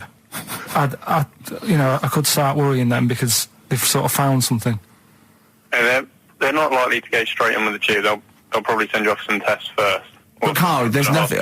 But you go to these places to put your mind at rest and to know where you are with your health. I mean, it's not that you go along. That's what most people worry about. They think that because I'll go along and they'll find something. Well, one, that's illogical. It doesn't heighten the fact they'll find something because you go along. And two, if they do find something, it's a good job you went along. I mean, I'm a hypocrite because I don't go to the doctor, but I've had that done. You should be concerned if when they shine the little light in your ear, it comes out the other side of your ear. No, the other ear comes right out the other side. That's when you should be worried. But Rob, right, you said then, if they find something, they send me off for some tests. Why can't I just have the test without that and cut out the middleman? Do you know what I mean? Because you're wasting lots of money. There's hundreds of tests they could do, and they could do every test, and they could all come back with nothing. Or they could do the finger up there and send you for the 3 tests you need to find out what's wrong with you. But in this day and age, with all the technology and that, and like brainy doctors and all that, the only way to find out is sticking a finger up there. What are you worried about, Karl? Is it fundamentally that this doctor who's has done 6 years medical training, is it embarrassing to have a man's finger up your ass? I just don't understand how you can get round to that without... But what don't you like? Is it fundamentally you don't like anything up your ass, or is it the fact that it's a man's finger up there? I don't like going to the doctors. It makes me nervous, because I think if anyone searches you long enough, they're going to find a fault with you, right? And especially if they're going that far into you. They're going to find something. And probably not. Well, you never... I just don't... I don't know how to get round to that sort of... that point where you get a... What do you talk to the doctor about? And he's like, all right, nice day. Strap your trousers. He goes, I'm just gonna... He says, I'm gonna just, Most people just shut up and let you do it, and then breathe a sigh of relief when you say there's nothing there. Yeah. But is that at the end of the test, or is that the first thing he does? It's the last thing. So that trousers up out the door. Because he knows it ends conversation. He knows it's a bit of a faux pas. The doctor says, "Oh, I better not kick off with the finger up the arse." What I do is I'll start on with the the head, and then we're then go, "Oh, one final thing, Mr. Pilkington." So Rob, he drops his keys and he goes, "Pick them up." And as you bend over, will you be doing this, Rob? Is this what you're like open to do? You do all these. I'll have to do it at some point. All doctors do it at some point, no matter what they specialise in. So the first one, is he another doctor there to sort of make sure you're doing it right? Not dentists. No, but do you know? Dentists aren't doctors anyway. No. But do you know what I mean? Like, normally it's like a co-pilot will have someone with them for the first one. So when you put your first finger in, will someone be there going, right, you just want to move to the left of it? I've already done it. Have you? Yeah. So that's the thing with a student, you're learning. So you get people teaching and you learn on these things. Can I just point out, Rob, I think I'm right in assuming that you have a glove on. Yep. And there's lubrication. Yep. And it doesn't hurt. No. There you go. What are you worried about, Karl? Who's this person who everyone's testing on in your class? It's not one person. One person. There's like, when a patient comes in and they've got a problem, your boss, the consultant, he does his finger up, and if he finds something, he goes to the patient, is it alright if the student has a feel as well?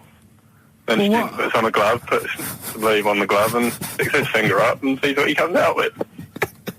Rob, I wish you could see Karl's face.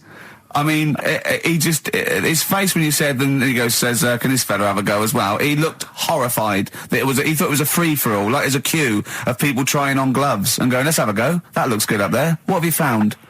No, I mean, how come you had to sort of... Is it not something you could test on yourself rather than waiting for other people to come in? Because then, you know... It's an awkward position to get to, really, isn't it? Well, but you can have a good rummage then without feeling too awkward, but to sort of have a go on your first patient when you don't really know what you're looking for anyway. Do you know what I mean? Never really thought about it. Because you don't... If you've never done it before... You pop your finger in there, and you've got to sort of look. You've got to have an expression on your face, like you know what you're finding. Well, they can't see what you look. They can't see your face. There. You got the big boss consultant man going. Now move your finger there, and you'll probably feel this. But he's just done it. He knows what's there. Well, what? Oh, so he's already had a go. He's had a feel, and he's going right. If you feel to the right, that's the conglomerate or whatever. The conglomerate, yeah. It's conglomerate is in perfect working order. Well, I'm still... Thank you, Rob. I'm sorry you had to go through this. Karl is probably the worst patient you'll ever encounter in your medical career. Good luck with your finals, and thanks very much. And do you know any female doctors who do this? Or? Thank you. XFM 104.9. Thank you. Well, we've run out of time. We've got to get on with the show. It's near the end. I hope you enjoyed it. I hope the scientists stuck in a big... I don't know, hut in the middle of nowhere in pitch darkness, 10 of them. I imagine they've been fascinated, Rick, by the finger up the arse discussion. We had Chinese don't age well, gingers, all that. The big fat kid. Well, actually, they're probably securing the knowledge that if they want to kill some time and it's dark, there's anything better than stick your finger up someone else's arse. Exactly. So enjoy that. But they've been hanging on for Rockbusters clues, I imagine. Here's the answer. So give us the clue again quickly. All right. So the first one was. The fella let his wife know how he got the bruise on his legs. Go on. Right, that was Courtney Love. Yeah, Courtney Love. So that's Courtney Love. So that's the first one. CL. So that one's fine. The second one, that Potter. What am I doing? Letting that one go? Just let it go. Just let it go. Am I just letting that go? Annoyingly, we haven't got time to take issue with it. Rick. Okay. That Potter lad, he's got a lot of bottle, hasn't he? Doing all that stuff with the wizards and that. Go on. That's Brave Harry. Yeah, the Bravery, current sort of XFM band, the Brave Harry, that works as well. No, it doesn't. And the last one... No, it doesn't. No, it doesn't work. The Buddhists... It doesn't work. Won't be able to get in their temple without these. It doesn't work. Brave Harry. It doesn't work. Brave Harry. The Buddhists won't be able to get in their temple without these. TM. That's the monk keys, right? So who got all them... the monk keys? Who got all them, right? Which band are called the monk keys? The Monkeys. Oh, the Monkeys. Yeah, the Monkeys. Yeah, but he's more going for your looks. I'm more working on your personality. Right, sure. But together... So it's my fault now that the show's going No, but it's like, you know, we're sort of like your mentors. You've got to be harsh. It's like, you're like Eliza Doolittle. And we've got lots of little stylists in, like they do with, like, you know, makeovers and that, all that, faking it. They get in, like me and Karl. Karl's working on your looks. I'm doing your personality. We're going to get, like, stylists in and, you know, coaches. And then you have to do a date. And the woman has to... And there's 3 other blokes. And she has to work out what the freak... amongst them is, and you've got to go, no one voted for you as the freak. Yeah, Rick, I've known you for 3 years. I don't think you count for that job. I tower above everyone. You do, don't you? I'm, for people who don't know, who are listening, I'm 6'7" tall. That's high. Yeah. That's and for people who've never seen him, he doesn't hold it well. It's not like he's a sort of handsome athlete, is it, Karl? He's a bit of a, what do you call him? Karl, don't answer. No. Don't get drawn into that. You know the game he's playing. No. Do you know yesterday when you were in the office? Yeah. You did a little move, and it reminded me of Blakey. I hate you, Gervais. I hate you, Pilkington. That's his stance. Yeah, but even he held it a little bit better, didn't he? Because he was a man, you know, he had a big coat and everything, and a peak cap. But, yeah. I can't believe, like, I've not suffered enough from being freakishly tall. Now, two of my best buddies, live on radio, are just... It's not just the height, though, is it? It's the posture and the face and everything. But it's got you places, hasn't it? No? What do you mean it's got me places? I think people give you a bit more of a chance in your career and stuff, 'cause it's like... What, yeah, stacking shelves? Because I can reach to a high level. Muse, Plug-in Baby on XFM 104.9. Ricky Gervais, go on. Well, yeah, but I know you guys are laughing about the height thing, and for those that have only just tuned in, I am 6'7" tall, which is tall, and that's big. And I pride myself on it in a way. I've worked hard. I've not smoked.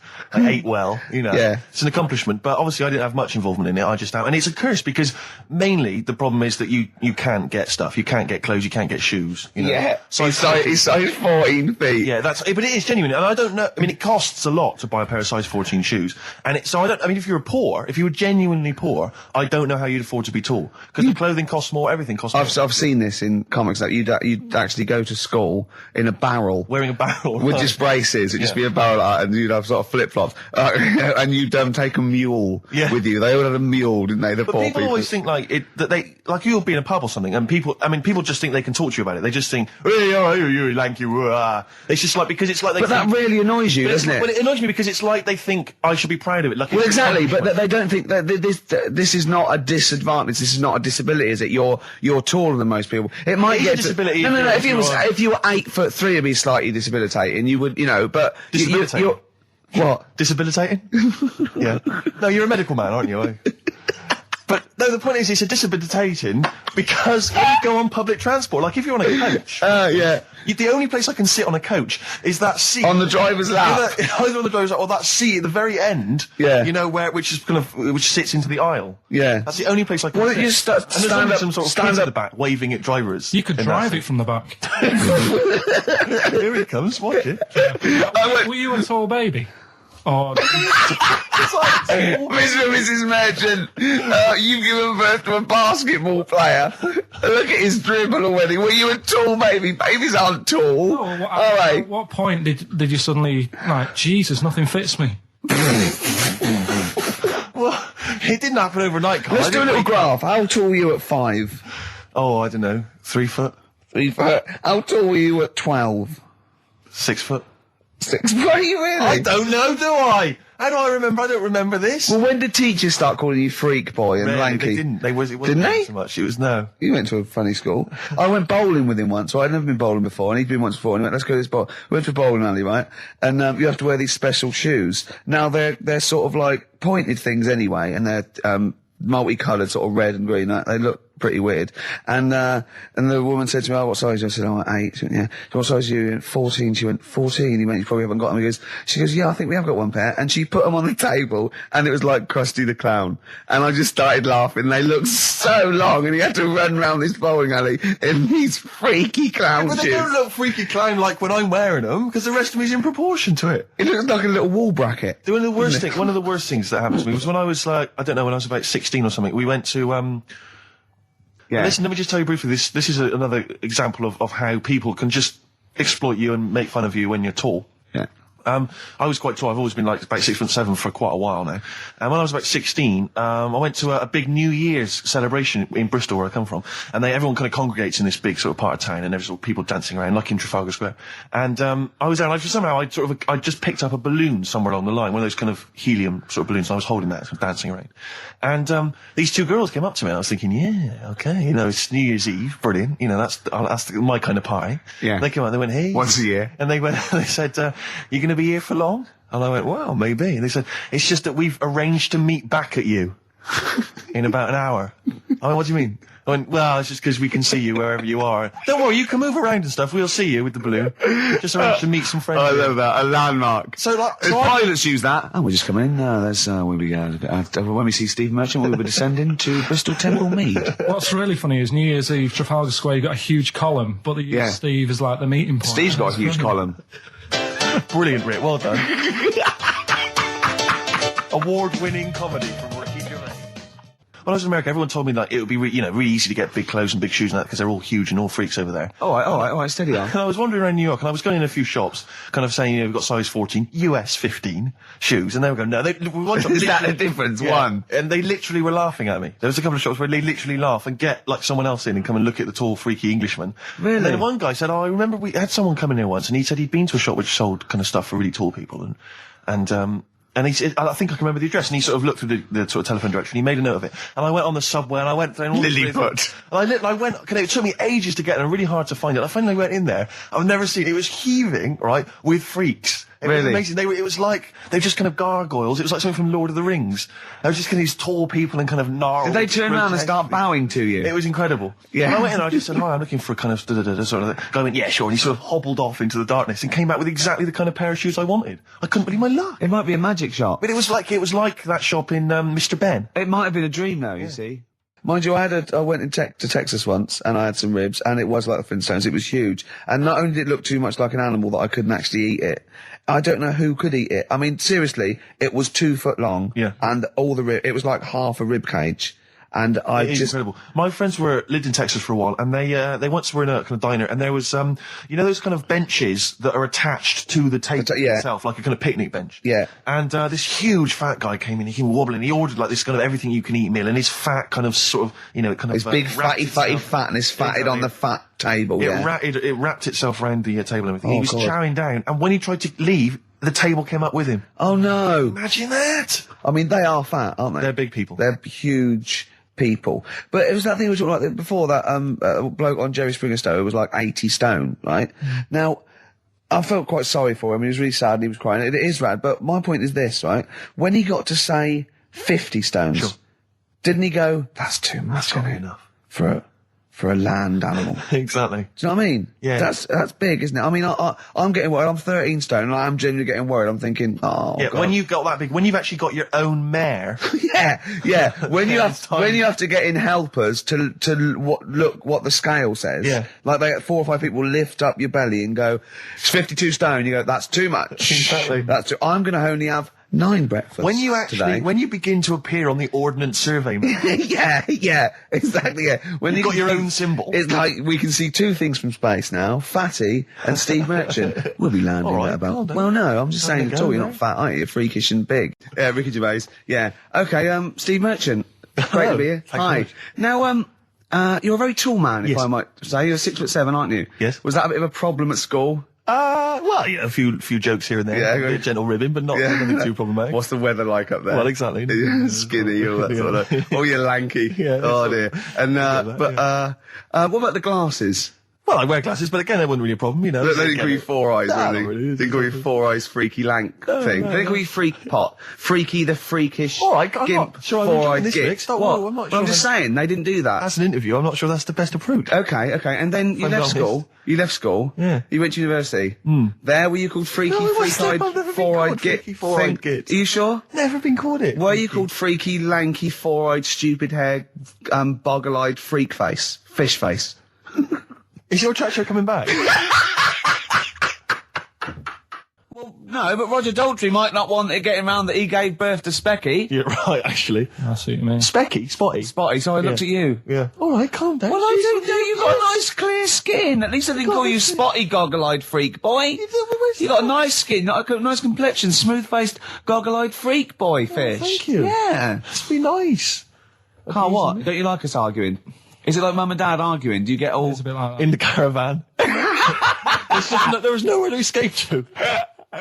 As you know, me and Steve aren't worried about being part of a trend or being trendy or jumping on about. Steve particularly doesn't worry about like looking good or No, I'm saying as a compliment. He doesn't worry about walking along like that or I'm looking good. No. But I'm saying you don't mind the insults freak boy or goggle eye or swore off a duck's back, mate. Do you know what I mean? Or a new phrase that's been coined because of Steve's face, walk off a frog's back. Who's saying that? Just a lot of your a lot of friends and that. But I mean, my friends. Yeah, a lot of the people. Can you name names or? I can't really. Big promises you can't. I can't. I can't really. Pass anyone up? I think it's the Kaggle. Looks good. It does look good. It's waterproof, Rick, and it's also stylish. I wear nothing underneath, so it's tight to the skin. It gets sticky in bad weather. Is that why you sort of rustle? Sexy. But what's all the? Is there abuse? What's this? No. They just say. Well, I'm gonna again. We were talking earlier about you not caring about being like a geek or a freak or not trendy. No, I'm just saying. I am trendy. And I know, yeah. Anyway, Steve, over to you. I just was worried because I've had an exciting week, relatively speaking, Rick. Because instead of just spending it all with you, sat in a little room, as is our way, I've been doing some acting this week. As you know. I know. And I don't normally act, but I basically there's some people at the BBC who are making a comedy pilot, kind of comedy TV show, and and I auditioned for it, and the role was to play a sort of freaky-looking, sort of lanky geek, and I don't want to say. How did you beat off? I don't want to sound arrogant, Rick, but they gave me the job on the spot. you know. So it was like, you know, obviously I'm, you know, because I'm not a bad actor. I'm not as good as Rick, but I'm, you know. What is it? I play a really tall guy, like a sort of. That's the part. That's the part, though, isn't it? About you've got a beard. I'm a character who's 6'7" tall, and I'm trying to win the world's tallest man. That's it. Yeah. But there's always a man that beats me every year because he's slightly taller. But this year, I think for some reason, because I've been training, I can beat him. That's the conceit. And Sally Phillips, I don't know if you know Sally Phillips, she's a very good comedy writer and actress, and she's written it. So it was good fun, and so we went down there, and it was good and everything. It was, you know, a little trailer and everything. It was like the proper deal. It was really good. And the problem was yesterday, I had to dance. One of the sequences had me dance. Now, as you know, I think I'm a pretty groovy dancer. I'm a bit of a mover. Yeah. And I have to tell you this, Rick. Do you have anyone's eye out with your elbow? I have come to some serious realizations about my dancing. Really? I was moving around like a Shire horse dancing. What was that illness years ago? Right, there was a couple of lads at our school. Oh, yeah. Had really big heads. Right. And webbed fingers. And webbed fingers? And sorry, wait. Was that... Hold on, did you find him in a pond? Did they used to be little tadpoles? No, Carl, you're not confusing your past with an old episode of Doctor Who, are you? What were they called, these two? I didn't mix with them. Right. It was just like... Of course not. There was a... Nobody thought anything of it at school. No, like, sure. Used to it. Yeah, it's the North. There goes the creature from the Black Lagoon again. yeah. He's late. Brilliant at trigonometry. He's late for double maths. Yeah. But, I didn't think anything of it. What is it called? What is the disease called where two fellas... Are they... Not even related. Rubbish. Not related. Were you near a nuclear power station when you were growing up? Yeah. You weren't really? Yeah. Oh, this explains so much. This has got a bit heavy. I don't think that's it. Hey, talking of enormous heads, you were at the Pop Idol final, weren't you, Rick? You went down there just because obviously Rick's a huge fan of Pop Idol. He wanted to be there. He wanted to give his support. Quite seriously, there was no irony there. We were he genuinely is a fan of it. And he was. You sort of had photos taken with various people. Yeah, of course. Because you were a bit drunk and you wanted to have a memento of it. And it's obviously a picture of you with Fat Man Rick Waller. Yeah. But the best one is a picture of Ricky and his girlfriend with Dr. Fox, whose head is twice the size of any other head. It's quite remarkable. I don't know how they barrel. He's a lovely bloke, and he was really nice to meet him and everything. But he looks like an immaculate tan. And he's always happy, and he's It looks really on the good. picture. It looks like someone you might see in a carnival who's built a huge papier-mâché head, and he just we're like Frank Sidebottom, just sort of walking on the road. It's just incredible. Dr. Fox didn't used to go to your school, did he? He used to hang around with a mate. They were great swimmers. They were brilliant swimmers.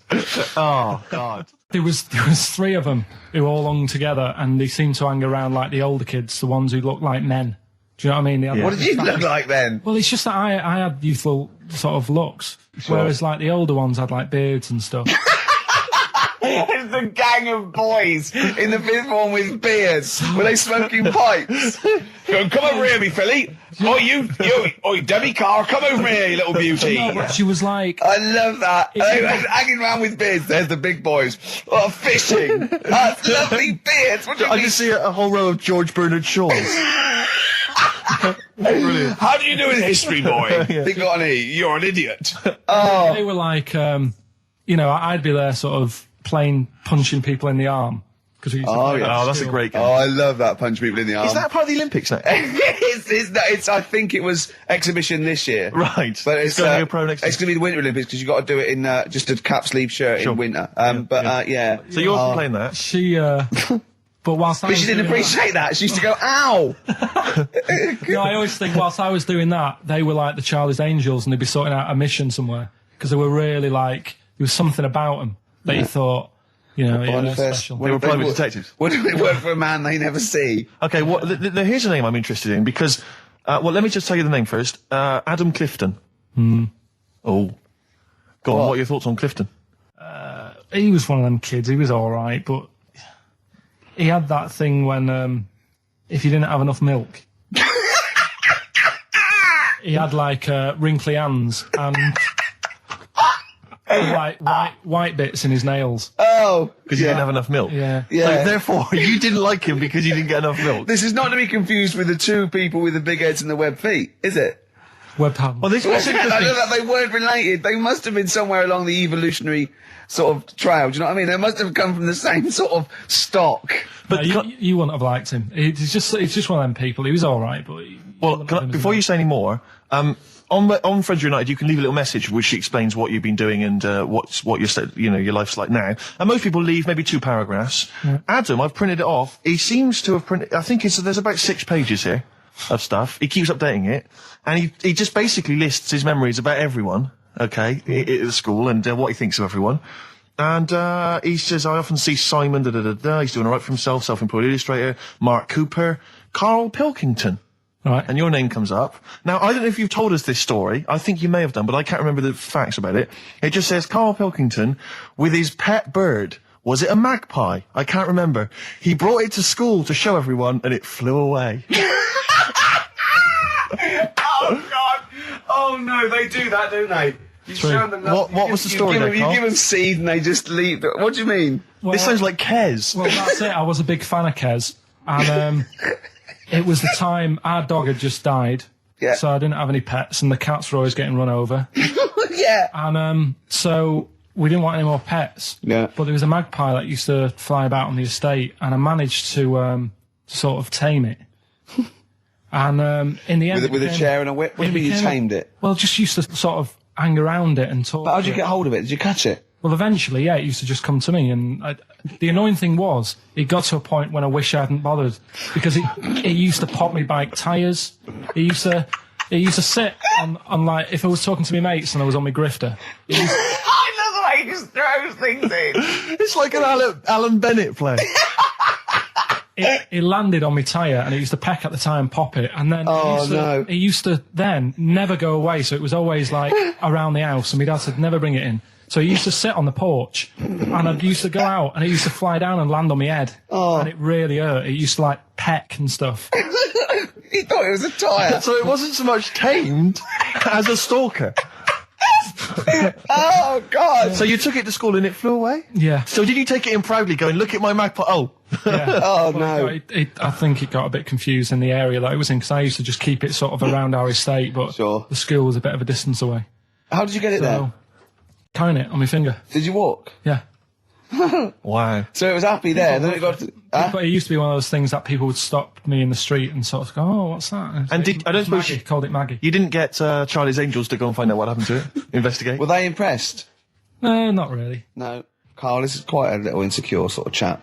And he was just worried about that last bit. He was going, who would ever find that interesting? He was worried about people finding him boring. And Steve said, as I said, you know, it's like an Alan Bennett thing. He went, yeah, but, you know, no one would care about Alan Bennett if he wasn't such a hit maker. They wouldn't care what to say. And we just looked at him for a while and he went, thinking of Tony Bennett. Bless him. Listen, it's almost the end of the show, Carl. Oh, yeah. And it's really been a Carl special. This is a Carl special, yeah. Well, next week, we'll lay off next week. We have to. We're not going to... He wants to retire a little bit. Just a few more names that you may recall from Friends Reunited. Go on. Lisa Shufflebotham. Do you remember her? Yeah, she... Was she one of Charlie's Angels? No, she wasn't that nice, but she wanted me. her and a mate Rachel, I remember, I don't know why, but it was some sort of PE lesson where it had to be a bloke and two girls, and they were fighting over me. Could you hear what they were saying? They were just like, I want him, and I was loving it. Stuck in the middle, and they were fighting over me. And then the next week, I thought I'll sit near them. What sort of game do they play at this school? I don't know. That's an incredible game. But I think punch me on the arm. No, punch me on the arm, Carl. They just went through it. Because the following week, I thought, right, I'll sit near them again, because I quite enjoyed the way they fighted over me. But then they picked somebody else, and I don't know who I was with that week. So you didn't get any action with Shufflebotham or a friend? No. And when she got older, she went a bit off. She didn't look that good. She's probably nice now. It's just, I mean, I'll say about myself, when you get to sort of the end of secondary school, you do sort of go a bit odd looking. Right. Do you know what I mean? When your sort of head grows funny. I would just love to go back to his school of that era. I mean, just what happened to people, whether, you know, all people sprouting limbs. No, do you know what I mean? When you're like 12 and that, you quite, no, not 12. When you're 10, when you're 7 to 10, you sort of look healthy. And you look at your pictures when you go, yeah, I was a good-looking lad. But then when you get to late secondary school, something happens. Yeah. And you just look a bit odd. Okay, well, what about Alison Thorpe? Not sure about her. I sort of know the name, can't put a face to it. Damien Comer? Again, know the name. Yeah. Can't remember anything. No. Yeah. It's a shame. Well, these are pretty much all the names I could find. We've had some interesting thoughts, though, and interesting anecdotes. Yeah. Anyone in particular that you'd like to say hello to that maybe listening now? I think I would have mentioned Darren Buckley if you hadn't have brought him up. Oh, right. He was like my buddy. Yeah. Did you ever see the magpie again when you took it to the school and confused it? No. You're joking. That was the end of it, was it? Yeah. So where did it go? Probably to some other kid. Because, I mean, actually, it probably got killed. Because if it was being that friendly with other people, some people might have took advantage of it. In what way? Well, there was a programme on the other week about... What, in the way that Shuffle both of them were trying to take advantage of you? There was a programme on the other week about bear whisperers. Yeah. And some blokes got really friendly with a bear. And then when they were leaving that area where the bear was, they said, oh, we've caused a problem here because there's some bear hunters coming in and moving into this area. And it's going to get a bullet if it acts like this. So they had to scare it away. And that's what I should have done with Maggie. I should have terrified it a little bit so it wouldn't trust humans. Just introduced it to some of your schoolmates, I'm sure, would have freaked it right out. Well, the ones with maybe the that was big why head. it fled. It didn't see. Oh no, it didn't see those two fellas with big heads and webbed hands coming towards it, did it? That would have terrified anything. It's like a scarecrow, like two walking scarecrows. Listen, have we got time for a song for the ladies? What's happening? We've not really thought. Quick then, quick, just do it. Thanks very much. Well, hang on, no, we haven't lined anything up, have we? I was going to play Mary Lawson and that for you. And then Is this going to be the final track? It has to be. Yeah, it would be, yeah. We've blown it. We've blown it on the Karl special. We have indeed. I'll play it next week. So Karl there's got an E at history in GCSE. Any history teachers, anyone who can help Karl out, I think we should try and register him and take it this June. So what's your homework for this week? You've got to read about Che Guevara, haven't you? Yeah. The revolutionary leader. Yeah. Okay. Do you know anything about him at all? Have you got any basis? I just know that if you want to use his face on your business, it costs a lot of money. Do you know, like, if McDonald's wanted to have him as, like, instead of Ronald McDonald. How does he do it? Steve, how does he do it, man? Oh, we listen, just play a final record, Karl. Say goodbye, and we'll see you next week. All right. See you later. Cheers, mate. Wu-Tang Clan there, Steve. XFM 104.9, I'm Ricky Gervais, with me, Steve Merchant and Karl Pilkington. Now, I just reminded me something else Karl's in the week. I know it's forbidden to talk to him, but I'll tell you this. He was very excited about the Friends Reunited. He was a bit nervous at first, wasn't he, last week? But he was really getting into it. And in the pub, he was talking about those people, and he said, I'd never go on a reunion, though. He said, I'd never do that. What, a school reunion? Yeah, and he wouldn't want to see anyone. And I went, well, I said, wouldn't you want to see those two lads with the big heads and the webbed hands? Oh, yeah, these were people you went to school with, weren't they? Yeah. Well, I didn't knock about with them. They were in the class. What were they called? Freaks. Right. Right. Okay. And he said, no, I wouldn't want to see them. He said, because what could you say? Oh, you haven't changed much. Right. And he said, and they wouldn't go anyway, would they? I said, why? He went, well, they didn't have any friends. Right. And I said, well, weren't they friends with each other? And he went, no, that would have been too obvious. Like, they passed each other and went, no, I know it's tempting, but let's not. Everyone would think that's just what we were going to do. Yeah. Let's not do it. Yeah. So they didn't even hang around with each other. No. See, I must say, in my head, I've got something like it's like some sort of extra thing from Blake 7 that they're like some sort of lagoon monster, but they just had slightly oversized heads, did they? See, does your head grow? Your eyes don't. Does your head? Because maybe they've got to a point now that it's all sort of caught up with each other. Well, at the time, the eyes were very small and the head was huge. Just a very big head. And Yeah. the fingers aren't going to change. That's not. They had not funny. webbed fingers. It was like the penguin in Batman. Really? Are you sure? No, honestly. Are you sure they weren't wearing mittens? No, seriously. Yeah, they were. It wasn't home economics. They weren't getting some out of the oven, a very hot dish, were they? Every time you saw them. But why were there two, but they weren't related and they weren't friends? I don't know. I suppose it's like asthma and that, innit? Some kids have it. And it just was a coincidence. Yeah, but asthma's quite a common thing. Webbed hands, Karl. Yeah. I don't know. You don't think of it, do you, when you're a kid? You just sort of... when you first see them. Yeah. There goes the frogmen. Do you do that? I imagine you get caught staring at things. Do you go up to people with problems and go, Mummy, is that a monster? Well, I was telling you one about when I used to go with my dad in the taxi. Oh, yeah. What Tell us happened? this story. Well, Your father was a taxi driver? my dad he had loads of jobs, which he did back then, and they don't do that anymore, do they, people? They don't have variety of loads of jobs? stuff. Sure. But at one point, he had a black cab, and I used to go with him. He used to get a beer crate and put it in the front of the black cab and sort of sit just next to the meter. And anyway, we got this call, and the guy on the end of the radio said, "Oh, you've got your son with you, haven't you?" So he said, "Yeah." So it's just like, we've got to pick up at number 11 Village Lane or whatever. And I said, all right. and it was this woman. It was like a woman version of the Elephant Man. Wow, the Elephant Woman. Yeah, it looked like... It was really strange because I was in the front of the cab, and when you're a kid, if something looks odd, you're a bit scared of it, aren't you? Yeah. And my dad was like, "Look, be all right." And we're driving towards her. Look, don't worry, son. I've got loads of buns. And just to I'll just throw one down the street if you run after it. You're being mean, right? How old were you? 18? No, I was about 12 or something like that. 11, 12. And as we got closer to her, it looked like she was holding like a bag of spuds on her shoulder for a snack. Right.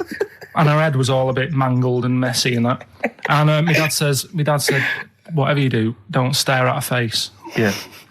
And she got in the back. Because you turned into stone. Well, she got in the back, and I had like the mirror, the driver's mirror thing, and sort of having a look, trying to work out. And he said, don't stare at her face. I couldn't work out where her face was. It was that weird. Oh, God. So I'm not sure you're from Manchester. I think you're from like Narnia or something. Yeah, you got frog boys walking around. The Lord of the Rings. They've got like the claws of a lobster and the head of a toad. Yeah. And you got women getting in with spuds for heads.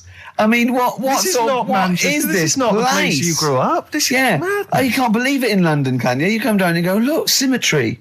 It must be amazing. It must be a thing to do with upbringing now, mustn't it? And because, again, do you know, I've said to you before, years ago, when I was a kid and didn't have any worries, good-looking lad, you go through it a bit, have a few more worries, and you look knackered. Now, back there's a lot more worries and stuff, so you get a lot more freaks.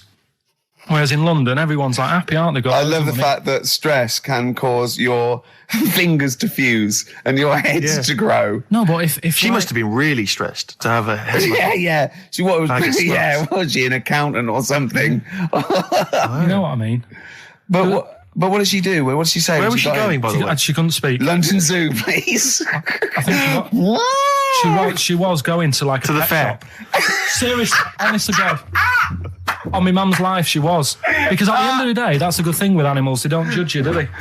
She's not an animal. She's a human being. She's not actually an elephant. No, but you know the Elephant Man was not actually an elephant. You understand that? He's got no elephant genes in him at all. No. That was just a cruel name people gave him. Yeah. No, it's the name of the disease, isn't it? Elephantitis. Look, so listen. So this woman, why was she going to a pet shop? She was going to a pet shop. To find a husband. Is this true? No, it is true, yeah. Oh, God. I'm not taking the mickey because it must be really bad for you. Of course it is. Carl, I'm going on to you today about cutting myself shaving. Yeah. I was going on about that. To think that she's probably not alive now, but to think...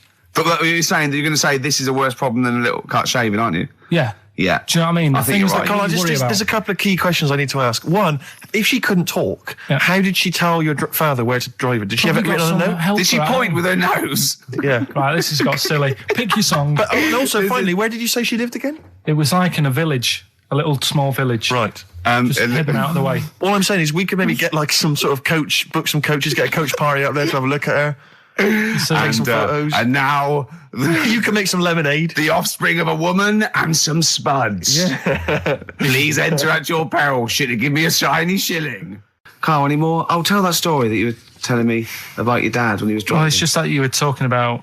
Well, I mentioned Forrest Gump. Yeah. And the Forrest Gump types. When my dad was when he was a taxi driver. Yeah. You used to have to. Sort of do your bit for the local area. Oh God! By taking the Forrest Gump people to Blackpool. Yeah, is that what they're called now? The Forrest Gump people? Is that what the organisations that support them asked for them to be referred to? A minibus with life is a box of chocolates.com. Well, Forrest Gump types.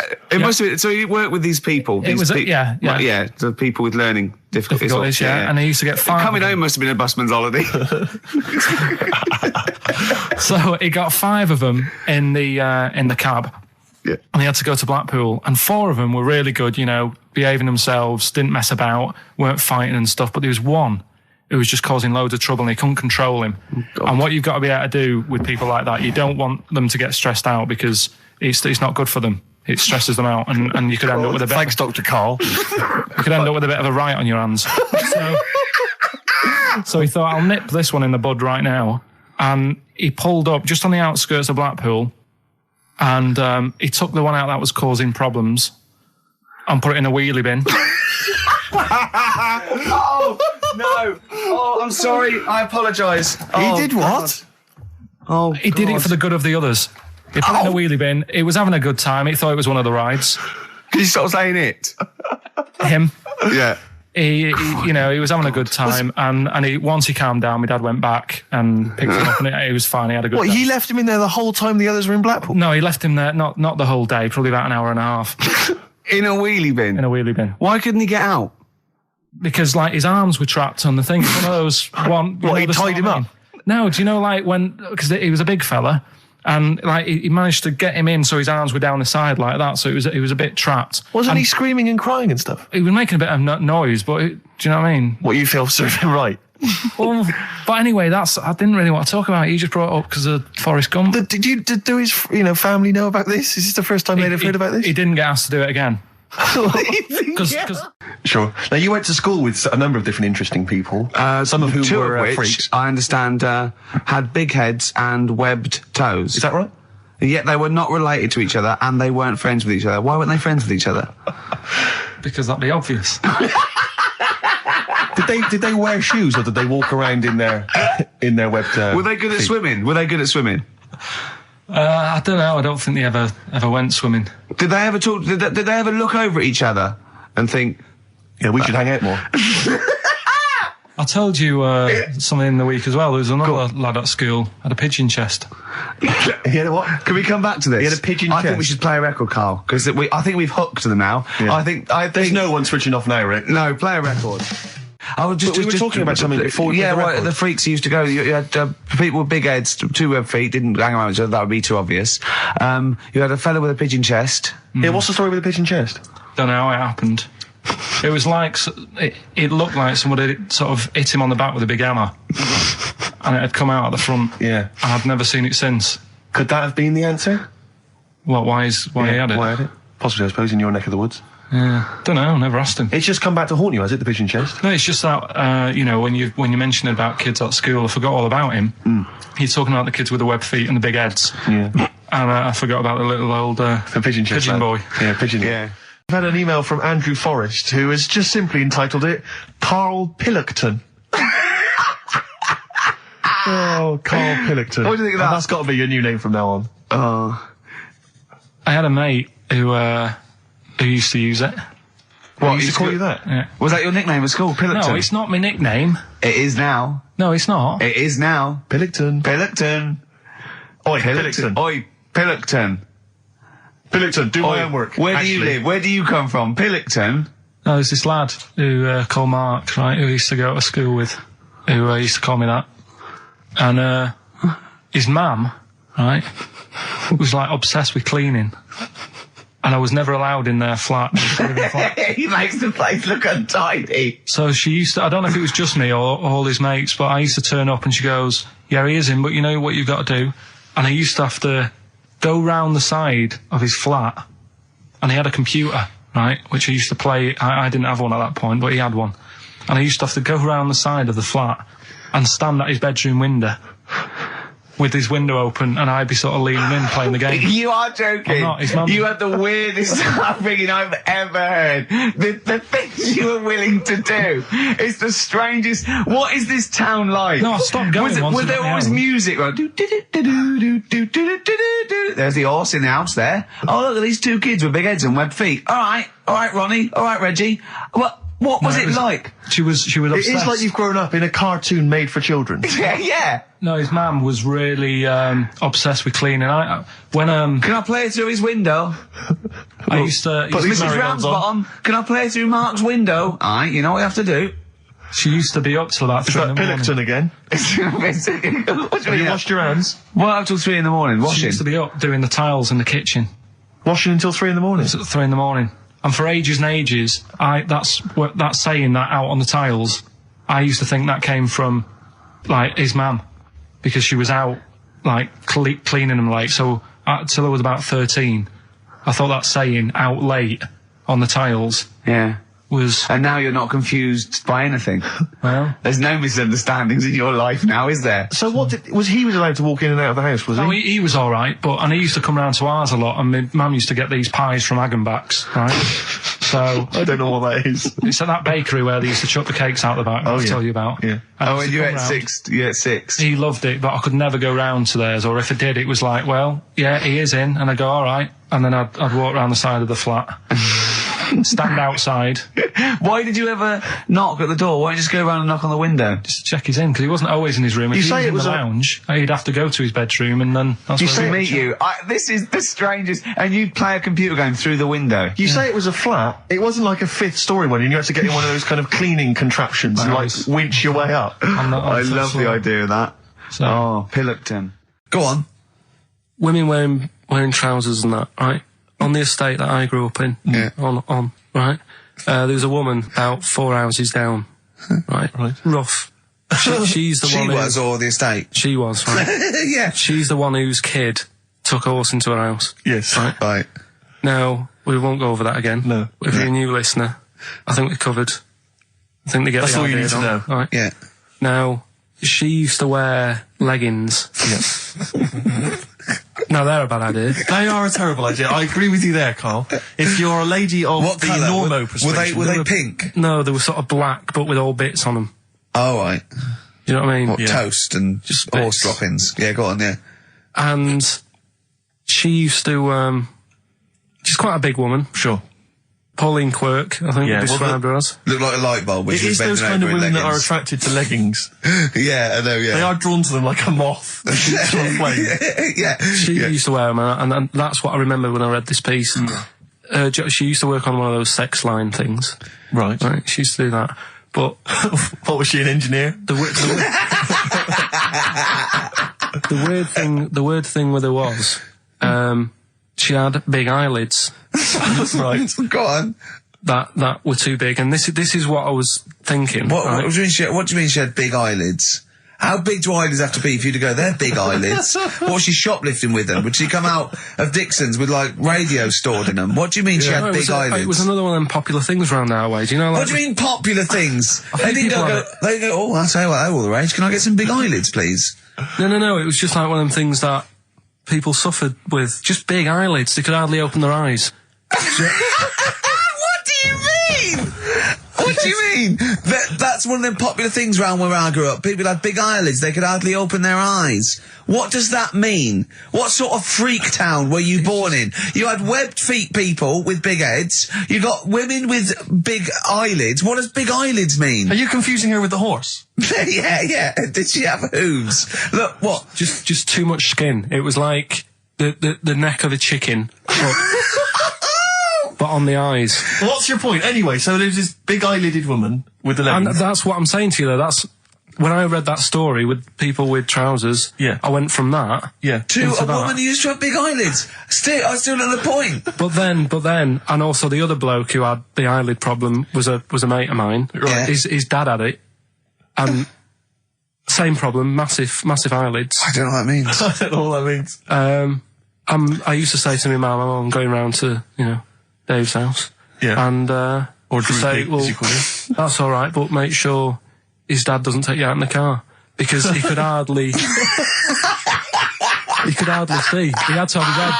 He gets to tilt his head back to keep his eyes open. Make sure! Did he have a couple of matches with him at all times? Oh. What a load of gobbledygook.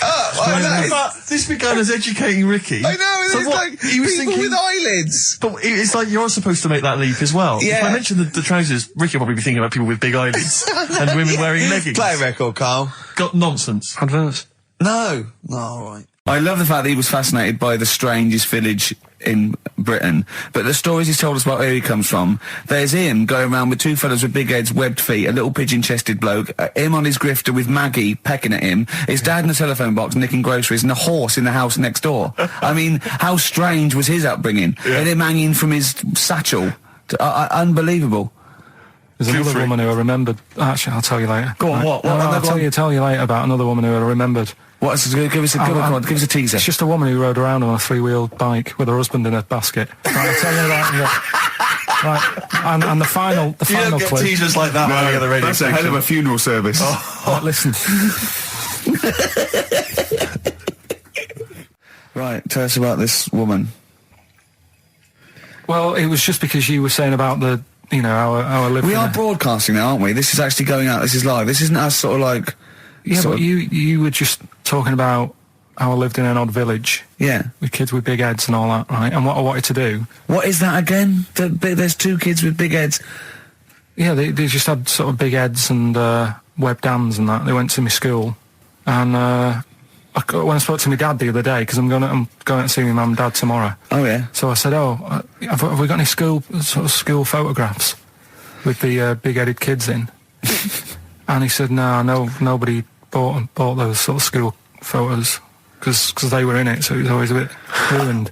So I said, well... No! No, he said sales were, because he obviously talked to other dads and stuff like that, and he just said, oh, no one bought them. But anyway, so... I would love them! Yeah. That's why I'd buy them. Yeah, but I wouldn't stand out, would I? If it's on the mantelpiece. Yeah, well... But anyway, so I was talking about, When you say they had big heads, what do you mean? Do they look like someone from Doctor Who? They were just quite big. But they weren't related? No. So why did 2 blokes with big heads and webbed feet? I lived in a weird area. There was a chemical plant close by. I can't believe you've never told us that before. That explains a lot. Not just the freaks in your neighbourhood, but... No, there was loads of weird stuff going on. There was this, like I said, there was this woman who used to live in one of the council flats, right? And she had a 3-wheeled sort of big, what do you call it? Son, 3-wheeled son. He was the weirdest bloke we ever knew. What do you call it? Like a big tricycle, but for an adult rather than one for a kid. It was a big one. It wasn't a motorbike though. It was a no. It was a push bike thing. Right. Yeah. And she used to sort of ride down the road with a fella sat in the basket on the back with his legs dangling over. And they'd be going to the pub and what have you. Was it a different fella each time or the same one? No, same little sort of bald-headed fella. So it wasn't collection for organs and things. Bring out your ill. And then people just throw Grandad just in the back and go, right, we're getting £4 for Grandad. But she's got a lovely pair of testicles on him. They're very low, but they're bring out your dead or nearly dead. She used to pick on her husband quite a lot. They'd be in the pub and what have you, and they'd be sat by themselves, but she'd always be sort of, having a go at him, moaning at him, sort of pushing him about and that. So my dad and his mate, right, they went round to their house, knocked on the door, she answered, and he said he was a copper, right? He said, Detective Pilkington, gonna come in and have a word. So I'm just going to make a note of impersonating a police officer. Yeah, but for the good, he went in and sort of now I've heard superhero. Yeah. I've heard you picking on your husband a lot. Yeah. We'll be keeping an eye on you. Do it again, and there'll be trouble. And she backed off after that. She was all right. And how was the husband? Was he still in the basket though? Was he allowed to ever sort of ride up front with her? Or was he just always in the bar? She'd sort of stopped picking on him in public places and stuff. That's good. You can't get done, can you, just for doing that? I think impersonating a police officer. Well, you probably did. There was no gain. I think you can't impersonate a police officer full stop. But I think they'd probably be lenient on him that he was. But let's face it. He's not going to be caught because why would anyone know about it? It's not like his son's going to say it on a radio station, is it? And stitch him right up. Is this something you did generally? Kind of a little bit of vigilante work? Just whatever, him and his mate, just, if they saw something going on, they go, what can we do? Sure. What little scam can we do, or whatever. That's fantastic. That is brilliant.